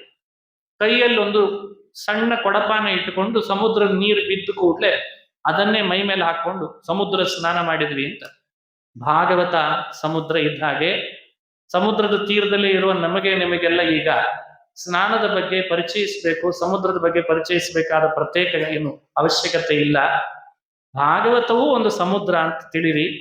ಅದರಲ್ಲಿರೋ ವಿಷಯಗಳು, ಅಲೆಗಳು ಬಹಳ ಇದ್ದಾವೆ. ಸಂಕಲ್ಪ ಮಾತ್ರ ಸಪ್ತಾಹ ಪೂರ್ಣ ಭಾಗವತ ಅಂತ ಹೇಳಿ ಮಾಡಿದ್ವಿ. ಸಮಯ, ಅವಕಾಶ, ಪ್ರಸಂಗ ಇದನ್ನೆಲ್ಲ ನೋಡಿದಾಗ ಅರ್ಥ ಆಯ್ತು, ಒಂದೊಂದು ಕೊಡಪಾನದಲ್ಲಿ ಸ್ವಲ್ಪ ಸ್ವಲ್ಪ ನೀರು ತಗೊಂಡು ಸ್ನಾನ ಮಾಡಿದ್ರೆ ಸಾಕು ಅಂತ. ದೇವರು ಕರುಣಾಸಾಗರ ಅಂತ ಯಾಕೆ ಕರೆಸ್ಕೊಳ್ತಾನೆ ಅಂದ್ರೆ, ನನ್ನ ಭಕ್ತರು ಇಷ್ಟು ಮಾಡಿದ್ರು ನಾನು ಅದನ್ನ ಪೂರ್ಣ ಮಾಡ್ತೇನೆ ಅಂತ ಅವನು ಕರುಣಾಸಾಗರ. ಹಾಗಾಗಿ ಭಾಗವತದ ಸಪ್ತಾಹ ಈ ಕಾರ್ಯಕ್ರಮದೊಳಗೆ ಎಷ್ಟು ಸಾಧ್ಯವೋ ಅಷ್ಟಷ್ಟು ವಿಷಯಗಳನ್ನ ನಾವು ನೋಡ್ತಾ ಬಂದಿದ್ದೇವೆ. ನಾಳೆ ದಿವಸ ಮತ್ತಷ್ಟು ಕೃಷ್ಣನ ಬಗ್ಗೆ ತಿಳಿದು ಸಂಕ್ಷಿಪ್ತ ಮುಂದಿನ 2 ಸ್ಕಂದಗಳ ಸಾರವನ್ನ ಹೇಳಿ ಅರ್ಪಿಸೋಣ. ಶ್ರೀಕೃಷ್ಣಾರ್ಪಣ ಮಸ್ತು. ಇವತ್ತು ಕೃಷ್ಣನ ಸ್ತೋತ್ರ, ರಾಮನ ಸ್ತೋತ್ರ ಹೇಳಿಸ್ತಾ ಬಂದಿದೆ. ಲೋಕಕ್ಕೆ ಕಲ್ಯಾಣ ಆಗಲಿ, ಸಜ್ಜನರಿಗೆ ಕ್ಷೇಮವಾಗಲಿ ಅಂತ ಇವತ್ತು ಒಂದು ಶ್ಲೋಕವನ್ನ, ಕೃಷ್ಣಾಯ ವಾಸುದೇವಾಯ ಹರಯೇ ಪರಮಾತ್ಮನೇ ಪ್ರಣತಕ್ಲೇಶನಾಶಾಯ ಗೋವಿಂದಾಯ ನಮೋ ನಮಃ. ಕೃಷ್ಣ